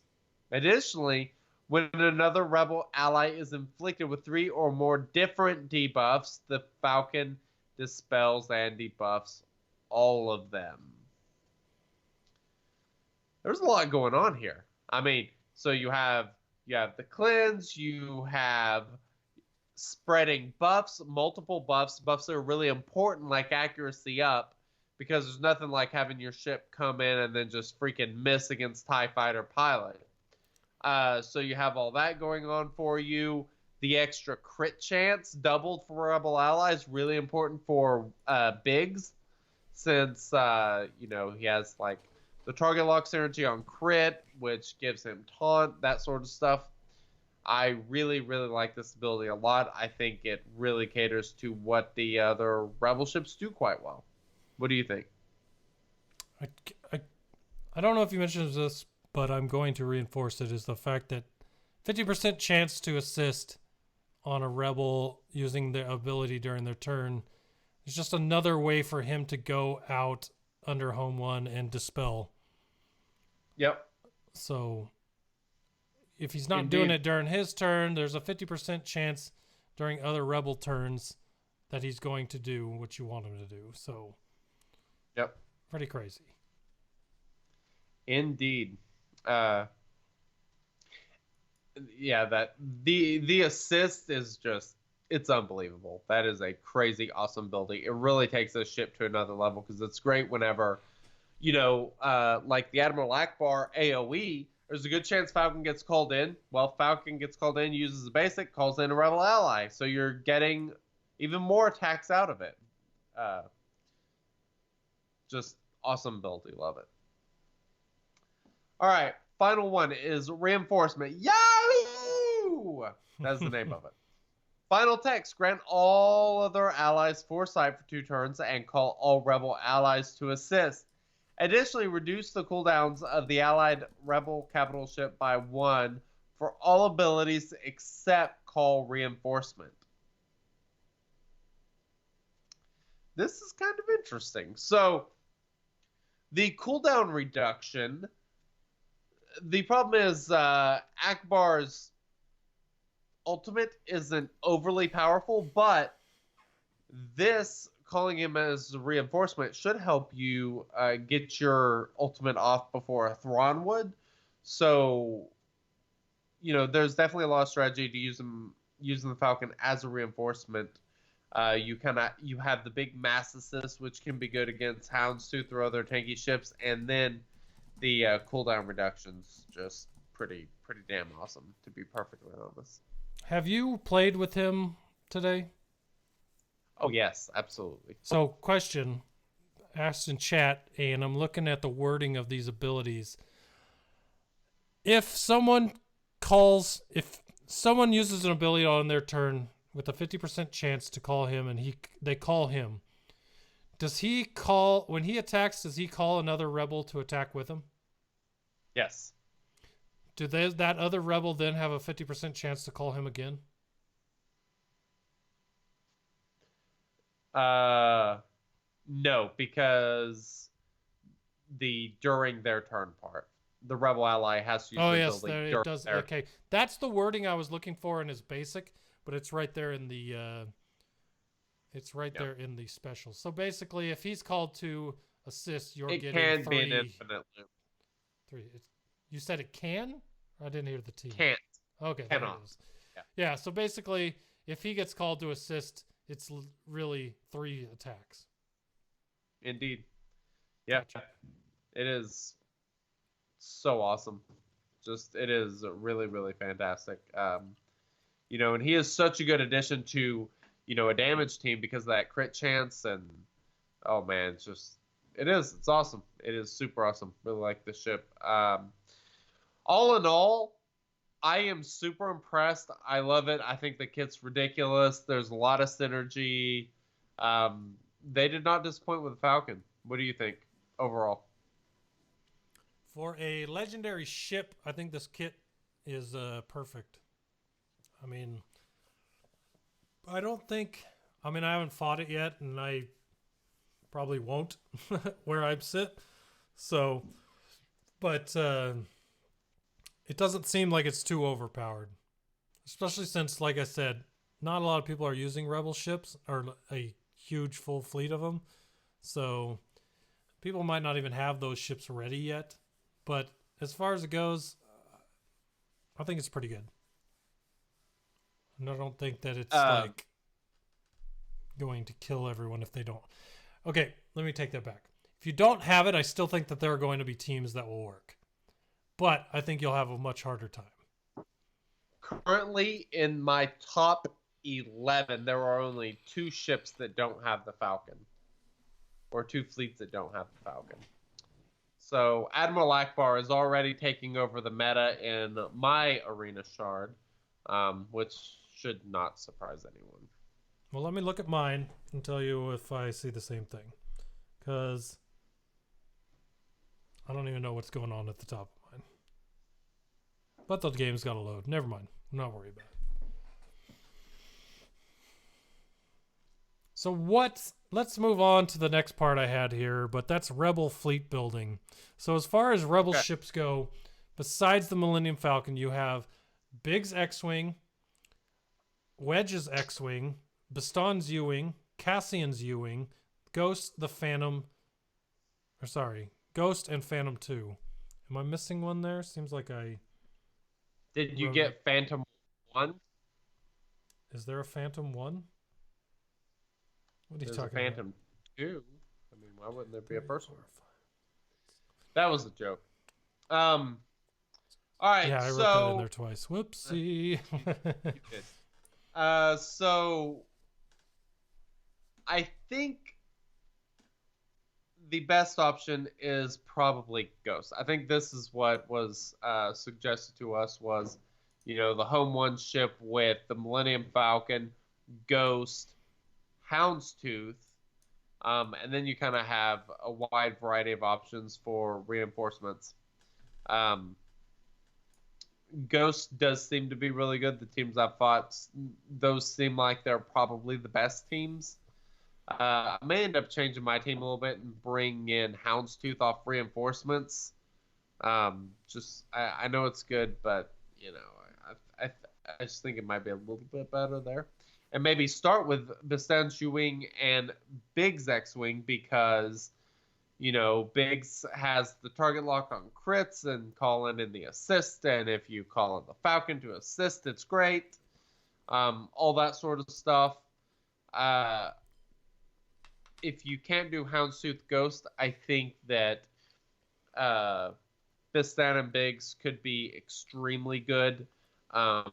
I haven't experimented much with the 2 of them together. I've been using Houndstooth in there. It seems to be pretty effective. I'm not disappointed, but I do think there's probably something better. So I'm looking through the fleet meta for today off of SWGOH.gg. There are 2 Akbar teams with over 1%. So with 3% of the meta for rank 1 squads is Akbar lead, so home 1, Houndstooth, Millennium Falcon, Biggs, Darklighter, X-Wing. So you mentioned that one.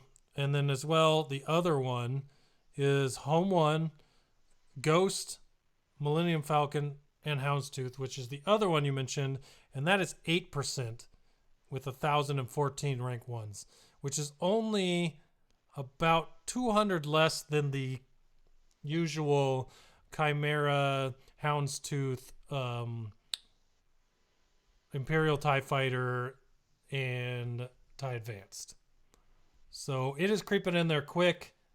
In just not even 24 hours, it's already up there in the top of the fleet meta with a Ghost, Millennium Falcon, Houndstooth team. Now, the one thing I don't like as much about this meta report on SWGOH is you obviously can't see what the reinforcements are for each of these teams, but as far as starters go, the two teams right now are looking like obviously Millenium Falcon with Houndstooth, and they throw in Biggs Darklighter or Ghost for your starters. You missed all of that, so I'll tell you again. I caught a lot of it. Okay, good. Yeah, so the Ghost one is right up there with the normal meta right now after less than 24 hours. Ghost, Houndstooth, Millenium Falcon, Home 1. Yeah, it's hard to go wrong. I mean, Houndstooth is such a good ship, it's hard to kill. Even with Mass Assist, you have to be doing a crap ton of damage to take it out, just because of the stacking protection every time you attack it. I mean, the Falcon does it does certainly help melt through it, but who else you have kind of does matter. I think Biggs is great. I mean, there's really any way you can go. I think the big takeaways is you don't want Cassian as a starter. Vistan's fine as a starter. Biggs fine as a starter. Ghost fine as a starter. Phantom 2 you want coming off the bench, I think. Wedge you want coming off the bench. He's too squishy. That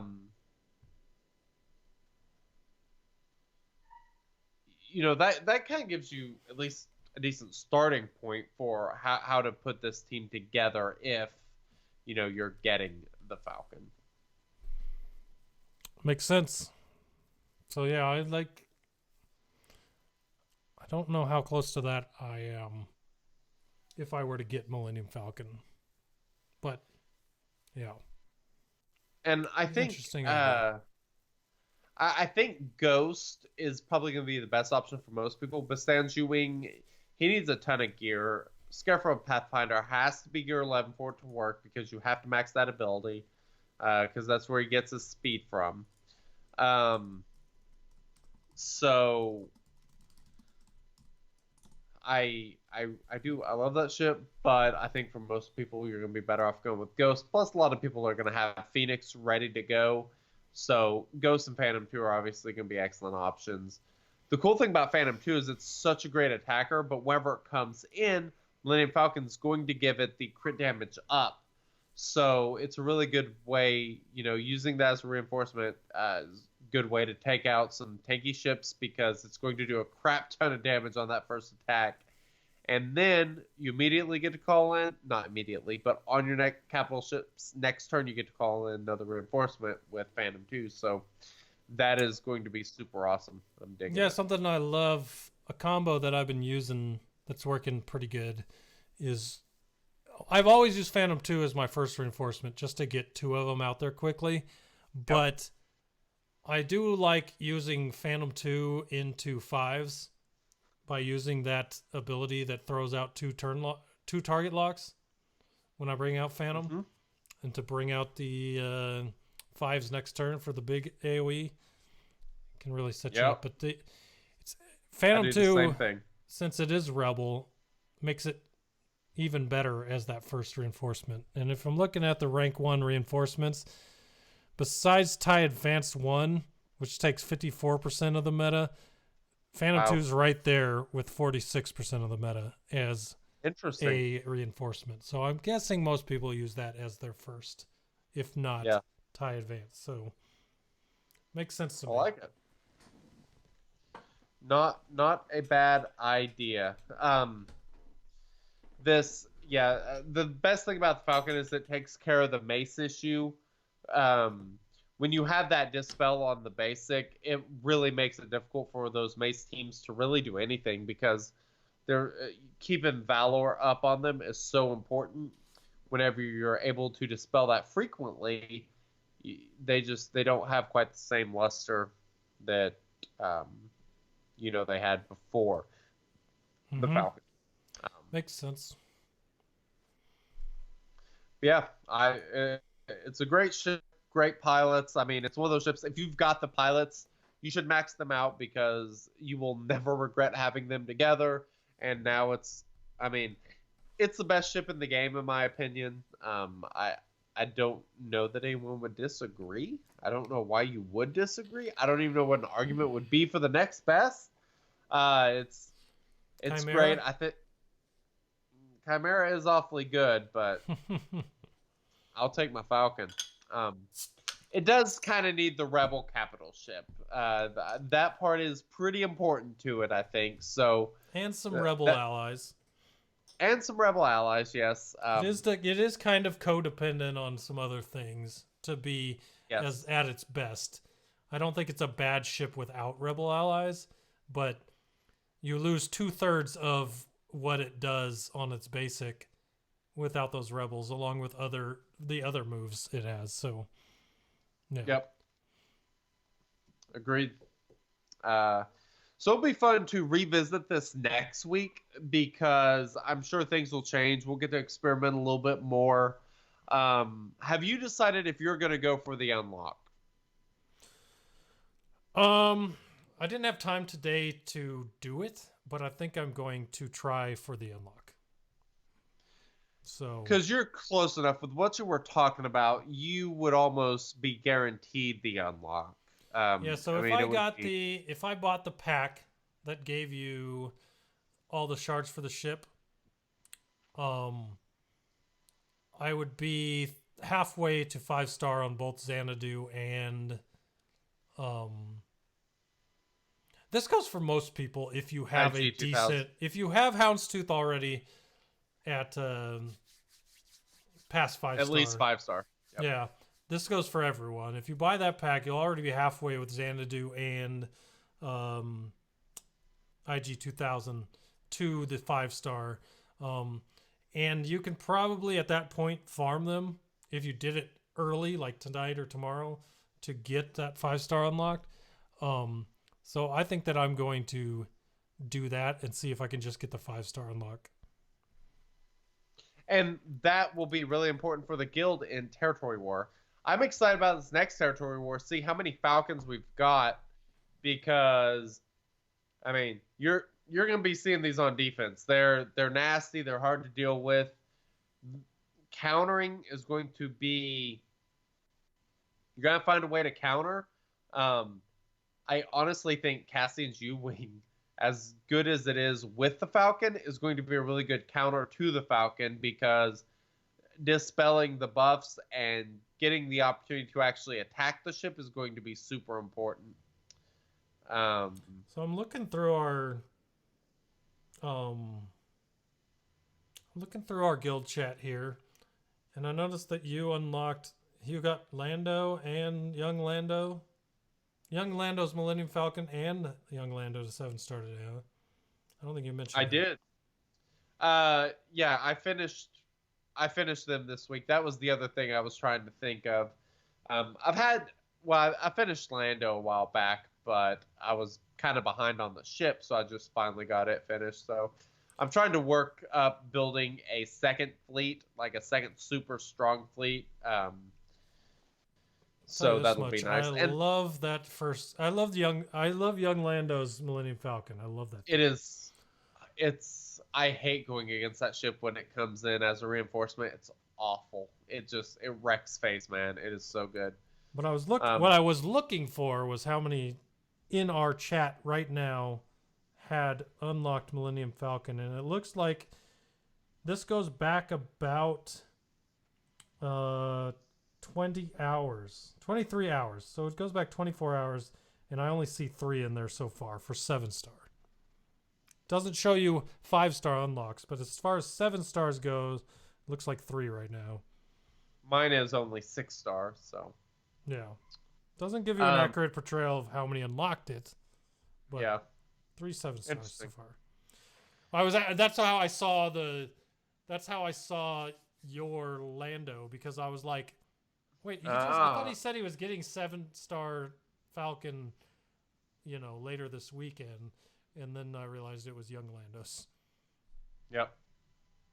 So one interesting thing is with you basically having to use an Admiral Akbar ship with it is the fact that frees up Thrawn. So that's going to give you Thrawn for defense. And if you can go with kind of a tanky team to where you can survive until you get that ultimate off, you can do some pretty good damage and, take out some of these Falcon teams. But the problem is probably going to be sticking around, because they do, man.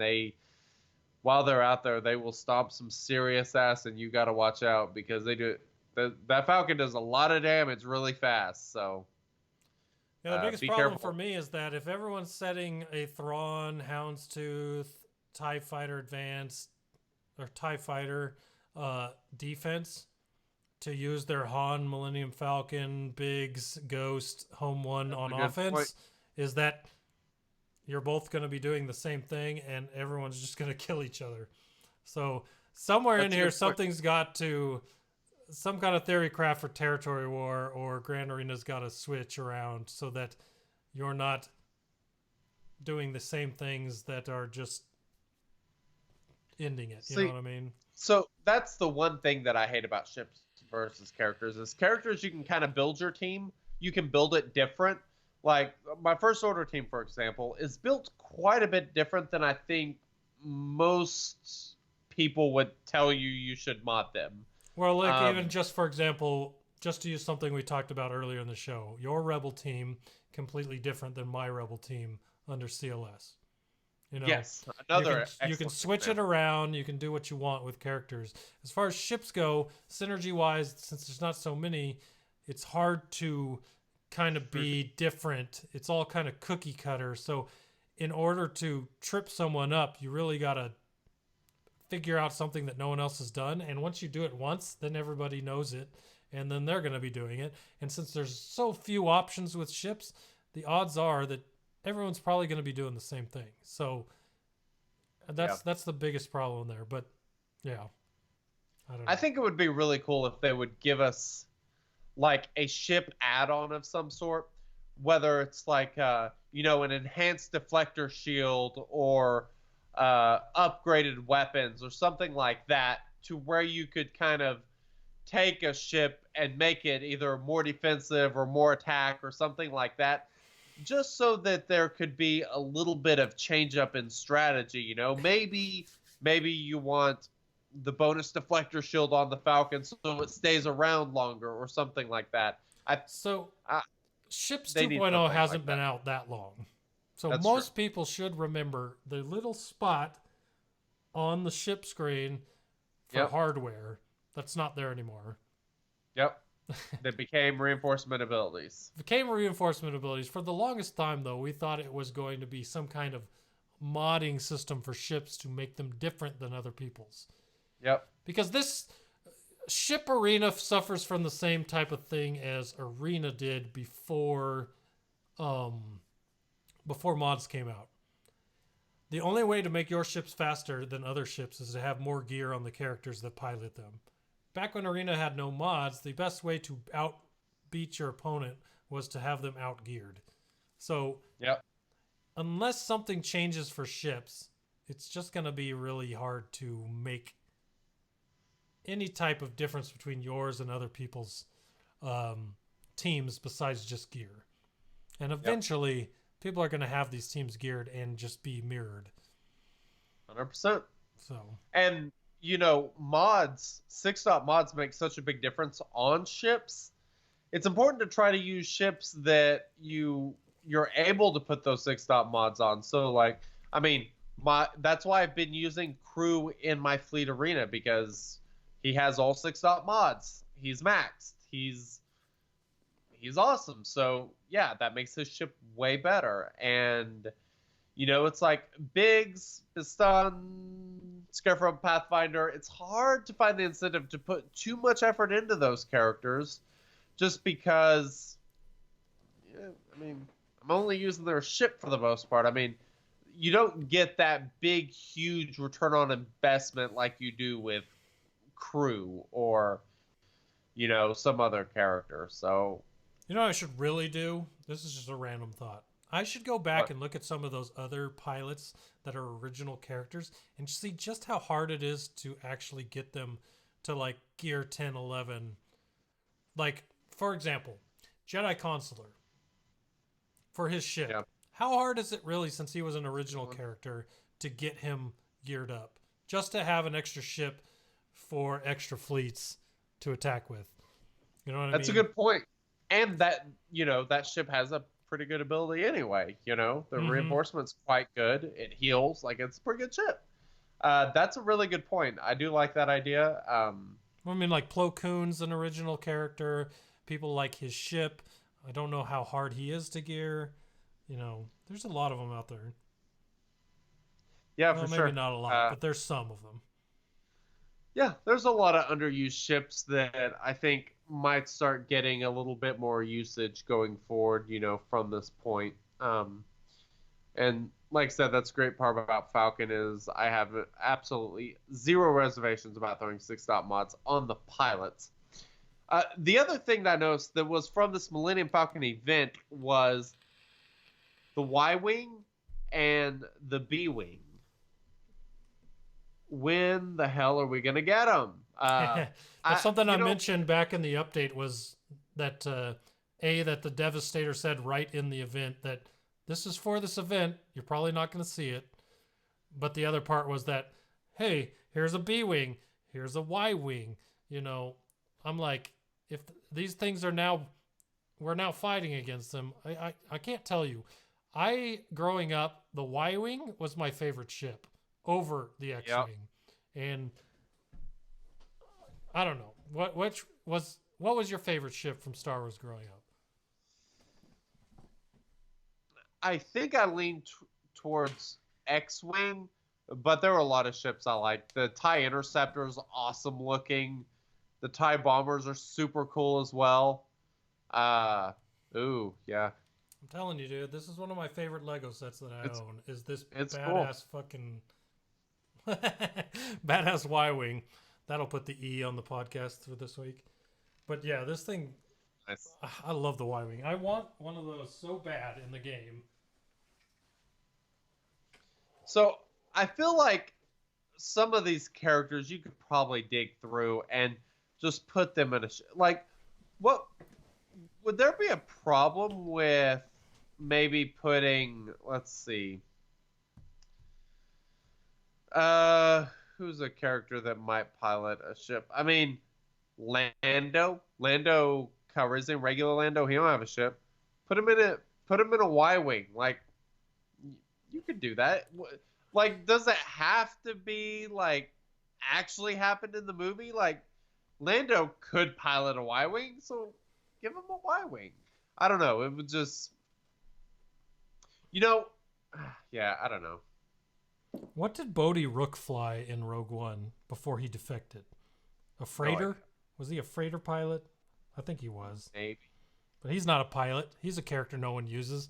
He should be in something. He's a pilot. Yeah. They need to do that something would actually about give that, a use for Bodhi. You know what I mean?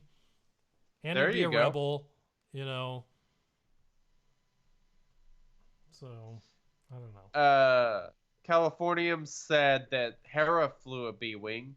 Unfortunately, she's already got another ship, so that kind of stinks. There's so many options as far as pilots that you could put in different ships. I don't know if they would ever allow that where you kind of had to pick a ship and then put the pilot in it, and then you could only use, say if Biggs could fly a Y-Wing and his X-Wing, you'd have to pick one. You wouldn't be able to put them both in or something like that. That would be pretty cool. Here's an idea, because they've shackled themselves to this needing a pilot with a ship. Yes. In the event, Rebel Pilot 1, Rebel Pilot 2, that's what they're called on these ships. Totally fine with that. Just make a Rebel Pilot and give him two abilities. Make him okay, not great. And then give those random B-Wing, Y-Wing ships out and make the ship the priority, not the character, even though the character can be used, and add those to the game. You know what I mean? I don't care who the character is you're putting in it, but if you got the ship and it's decent, you're going to gear the character anyway, because you have to have a pilot. So, and then put them in a shop. Give me something to farm out of a shop, a crappy character that's going to be able to fly a ship that I actually want. Yep, 100%. Like, get on it, CG. That would be awesome. I mean, There's money to be made on these ships. People love these ships. These are classic, iconic ships that were in the first Star Wars movie. Like, come on. I like this Cyberpunk in chat. Cad Bane is an invalid bounty hunter to hunt down Millennium Falcon. Cad Bane existed in Clone Wars era, not after the Battle of Yavin. Yes, that is true. Interesting. More Nice fuel cat. for the 3 that we wanted and saw last week before it moved to 4. But the thing about legendary events is it's faction and not specific ships, so that's why it's in there. So pretty funny though. All right, you ready to wrap up this podcast with our last thing? I am always ready.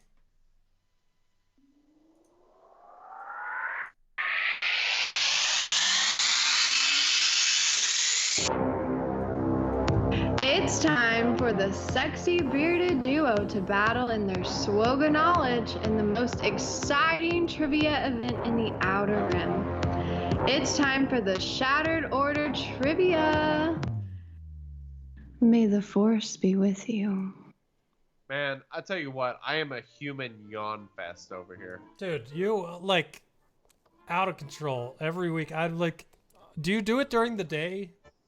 Like, you just seem Here- like the type of person that would just be yawning all the time for no reason. Here lately, yes. Generally, no.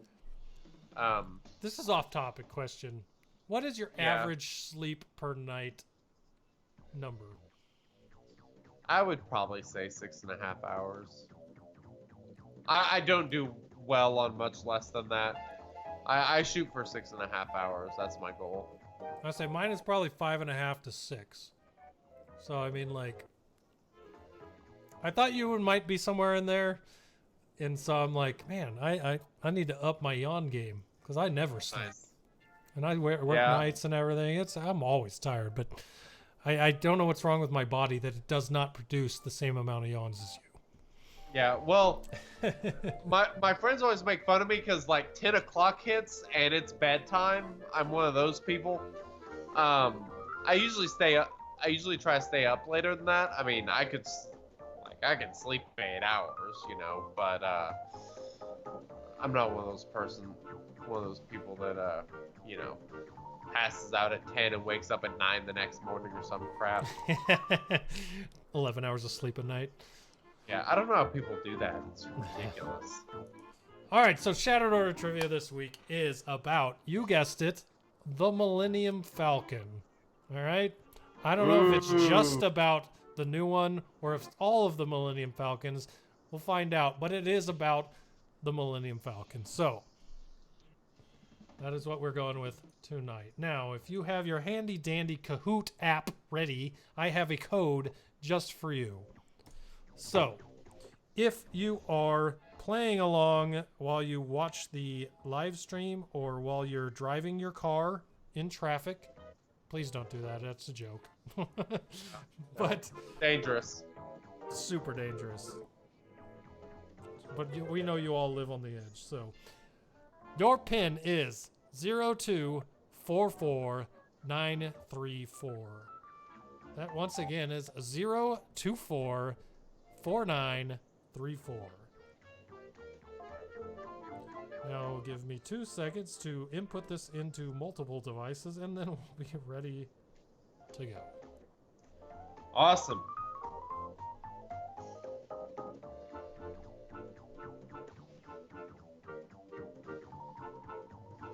I think I love ship music more than ships. It's so good. It is. It's amazing. It really, really is. It's so fitting this week too. Yeah. Yeah, right. Perfect. All right. You about ready for question number 1? I'm ready. Are you ready? That's the question. Let's do this. All right, so question 1. I'll read it off and then I'll give the answers and then I'll say go. Okay. Question 1 is, congrats to all who got the Falcon. She only dispels on her basic if the allied capital ship is a rebel on a critical hit, she has advantage, or the enemy is dark side. go.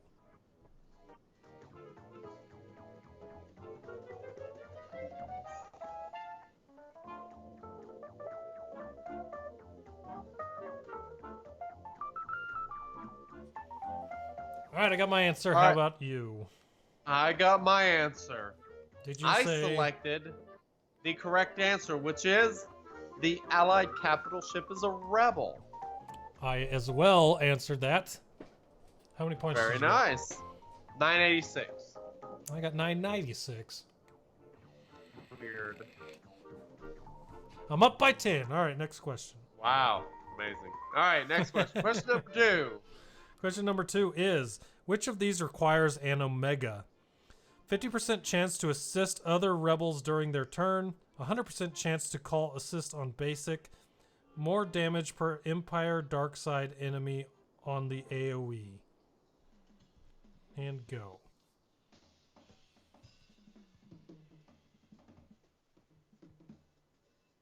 Only 3 answers here, so if you're randomly guessing, you have a little bit better chance than normal. Didn't help. What didn't help? What did you select? I select more damage per Empire dark side enemy on their AoE. Ooh. The correct answer and the answer that I selected was 100% chance to call assist on basic. If I recall correctly, the Omega ability adds 50%. Prior to that, it is only a 50% chance to call an assist on basic. That makes sense. And it makes sense that you would know that since you're using the ship. I, however, am not using it, and the only, to me, more damage per Empire Darkside enemy on the AoE seemed like one of those add-ons for an Omega.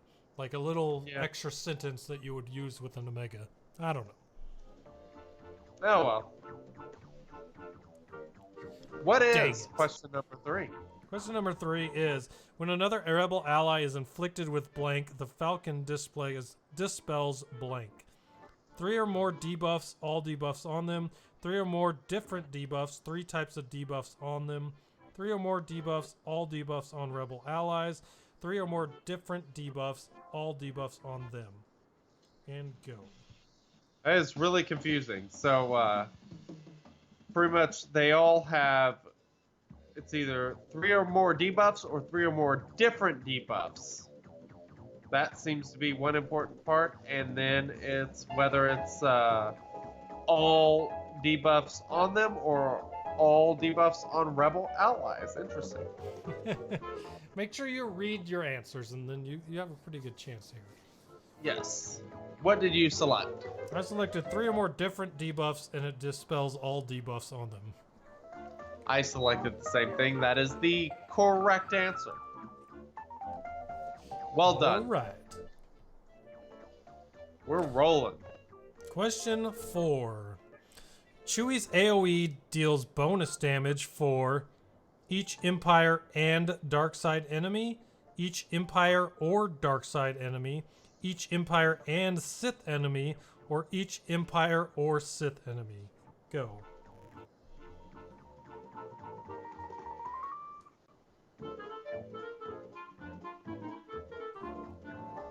Stupid. I selected the wrong one. And I knew it wasn't the right one. I picked it because it was there and it just... Did you pick the I don't- or? Yes. Gotcha. I knew that wasn't it. I could don't have know what sworn that it only said Darkside. But that wasn't an option, so luckily I didn't get it wrong. Yeah, it's Darkside and Empire. Not that I don't believe. I'm just gonna check, because I don't believe. From what I remember reading. Alright, so Chewie's ability, let's see here. It is Darkside and Empire. Okay, well, I only remember the Darkside. And we just went over it. Beautiful. Alright. Unbelievable. That was stupid. Unbelievable. Who's Alright. this guy? Question, what are we on? 5? Question 5. Han grants all allies all of the following except Foresight when Millenium Falcon reinforces, crit damage up, 100% crit chance, and accuracy up when allies reinforce. And go.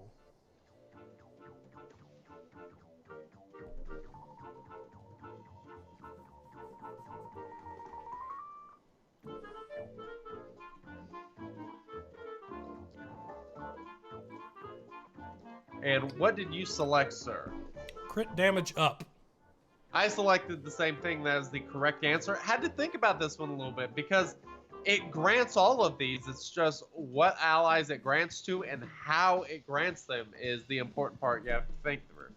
It grants 100% crit damage. It doesn't do crit damage up, correct?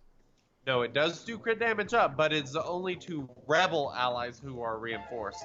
It gives accuracy up to any ally, it gives foresight up to all allies, and 10% crit chance to all allies, doubled for rebels. Well, my reasoning for my pick was still got me the right answer. So That is true. That's good. That's all that matters. All right. All right, next question. Question numero 6. If Han's Falcon reinforces under Home 1, Home 1's ultimate effectively has a cooldown of 4, 5, 3, or huh? This is a great question. And go.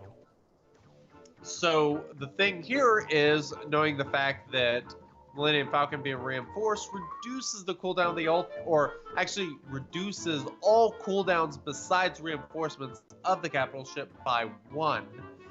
So really you just need to know what the original cooldown is on Home 1's ultimate ability. You subtract 1 and bam, you got your answer. What did you select? I guessed. And you were? 4. You were correct. Yes, thank Well done. goodness. Kept the streak alive on a guess. Yep. I got Granted, the same last thing. one was not technically a guess, an educated guess, but still right. Fair, fair. All right. What is question number 7? Question number 7 is, which Falcon cannot inflict target lock? None of the above. Ray's, Lando's, Hans. Which I Falcon cannot inflict target lock? I don't like this Craziness. question. I I don't either. I can eliminate one.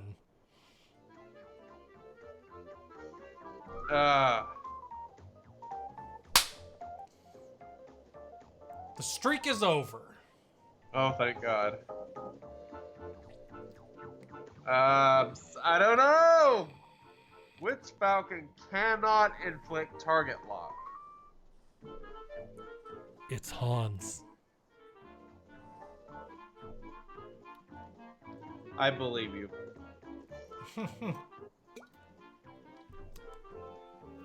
I got it wrong. I selected Lando's. That is the answer I selected as well. I can't And remember. I can't remember target lock from him, but I guess he does. I can't either. I don't know his kit very well though, so the answer was none of the above. Okay, moving on. Now that we've both missed that one. All right.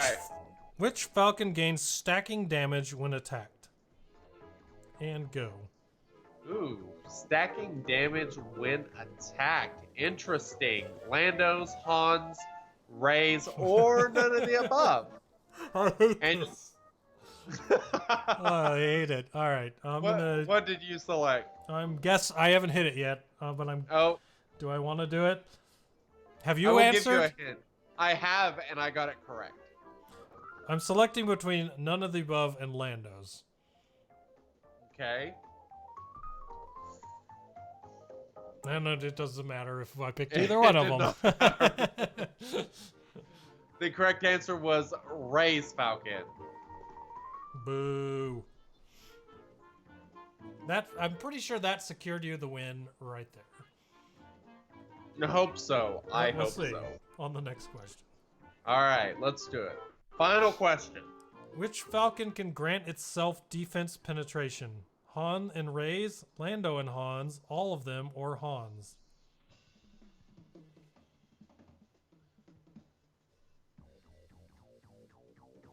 Woo! I wasn't sure about this one. I kind of took Now a you guess. definitely won. Because And I picked my answer on something that you said earlier in the show. Oh, wow. What did you select? I selected Hans because you said earlier, I'm glad to see defense penetration come to ships, which to me meant it wasn't in ships yet. I set you up. Yes. I did. You are the reason you won this one. Very Beyond nice. Normally being That the is- reason you won one. All right. So I got 1,070 points for that one. We'll see if that ended up being the difference. What was your final score? My final score was 54-86. It did not matter. I was 72-32. Very nice. Very nice. Yeah, so Lando's Falcon also does defense penetration. That I did remember actually from reading the kit earlier, so yeah. Unfortunately for you, Fyrus has already beaten you. With a score of bummer. 83-86. Wow, nice job. Nice job. But you're still in second. And I'm in... That's all right. I'll take it, I suppose. I suppose I'll take it. All right. Well, I think that wraps up episode 132 of the Shadow Order podcast. I hope you guys had fun, enjoyed all the Falcon talk and my modding tangents and all that sort of nonsense that we discussed. Yeah. Anything else you've got to say to all the lovely people listening? No. Thank you for listening. I appreciate it. We are really happy to have all you guys here on the live stream. All of you that listen to the audio Indeed. podcast while you're on your car, while you're doing work around your house on a Saturday, whether you're at work with your headphones in, sitting in your cubicle, whatever, blaring it at your construction site. I don't care what you're doing. We appreciate each and every person that listens to the show. Without you, 100%. it would be pointless to do it. So thank you for listening. Thanks for all your feedback throughout the week. You help mold We what love this you. show is, what we do, what we talk about. So if you want to be a part of that, even more so than you are the way you were doing it now, join our Discord, discord.me/shatteredorder. A lot of stuff goes on there, and we would appreciate having you there. So as far as that goes, there's a lot of stuff going on this week. Enjoy your grand arenas. Farm those bounty hunters ships. See if you can get your Millenium Falcon. Do whatever you got to do this week to have a good time. And we will all talk about it on episode 133. Sounds good. Later. Later.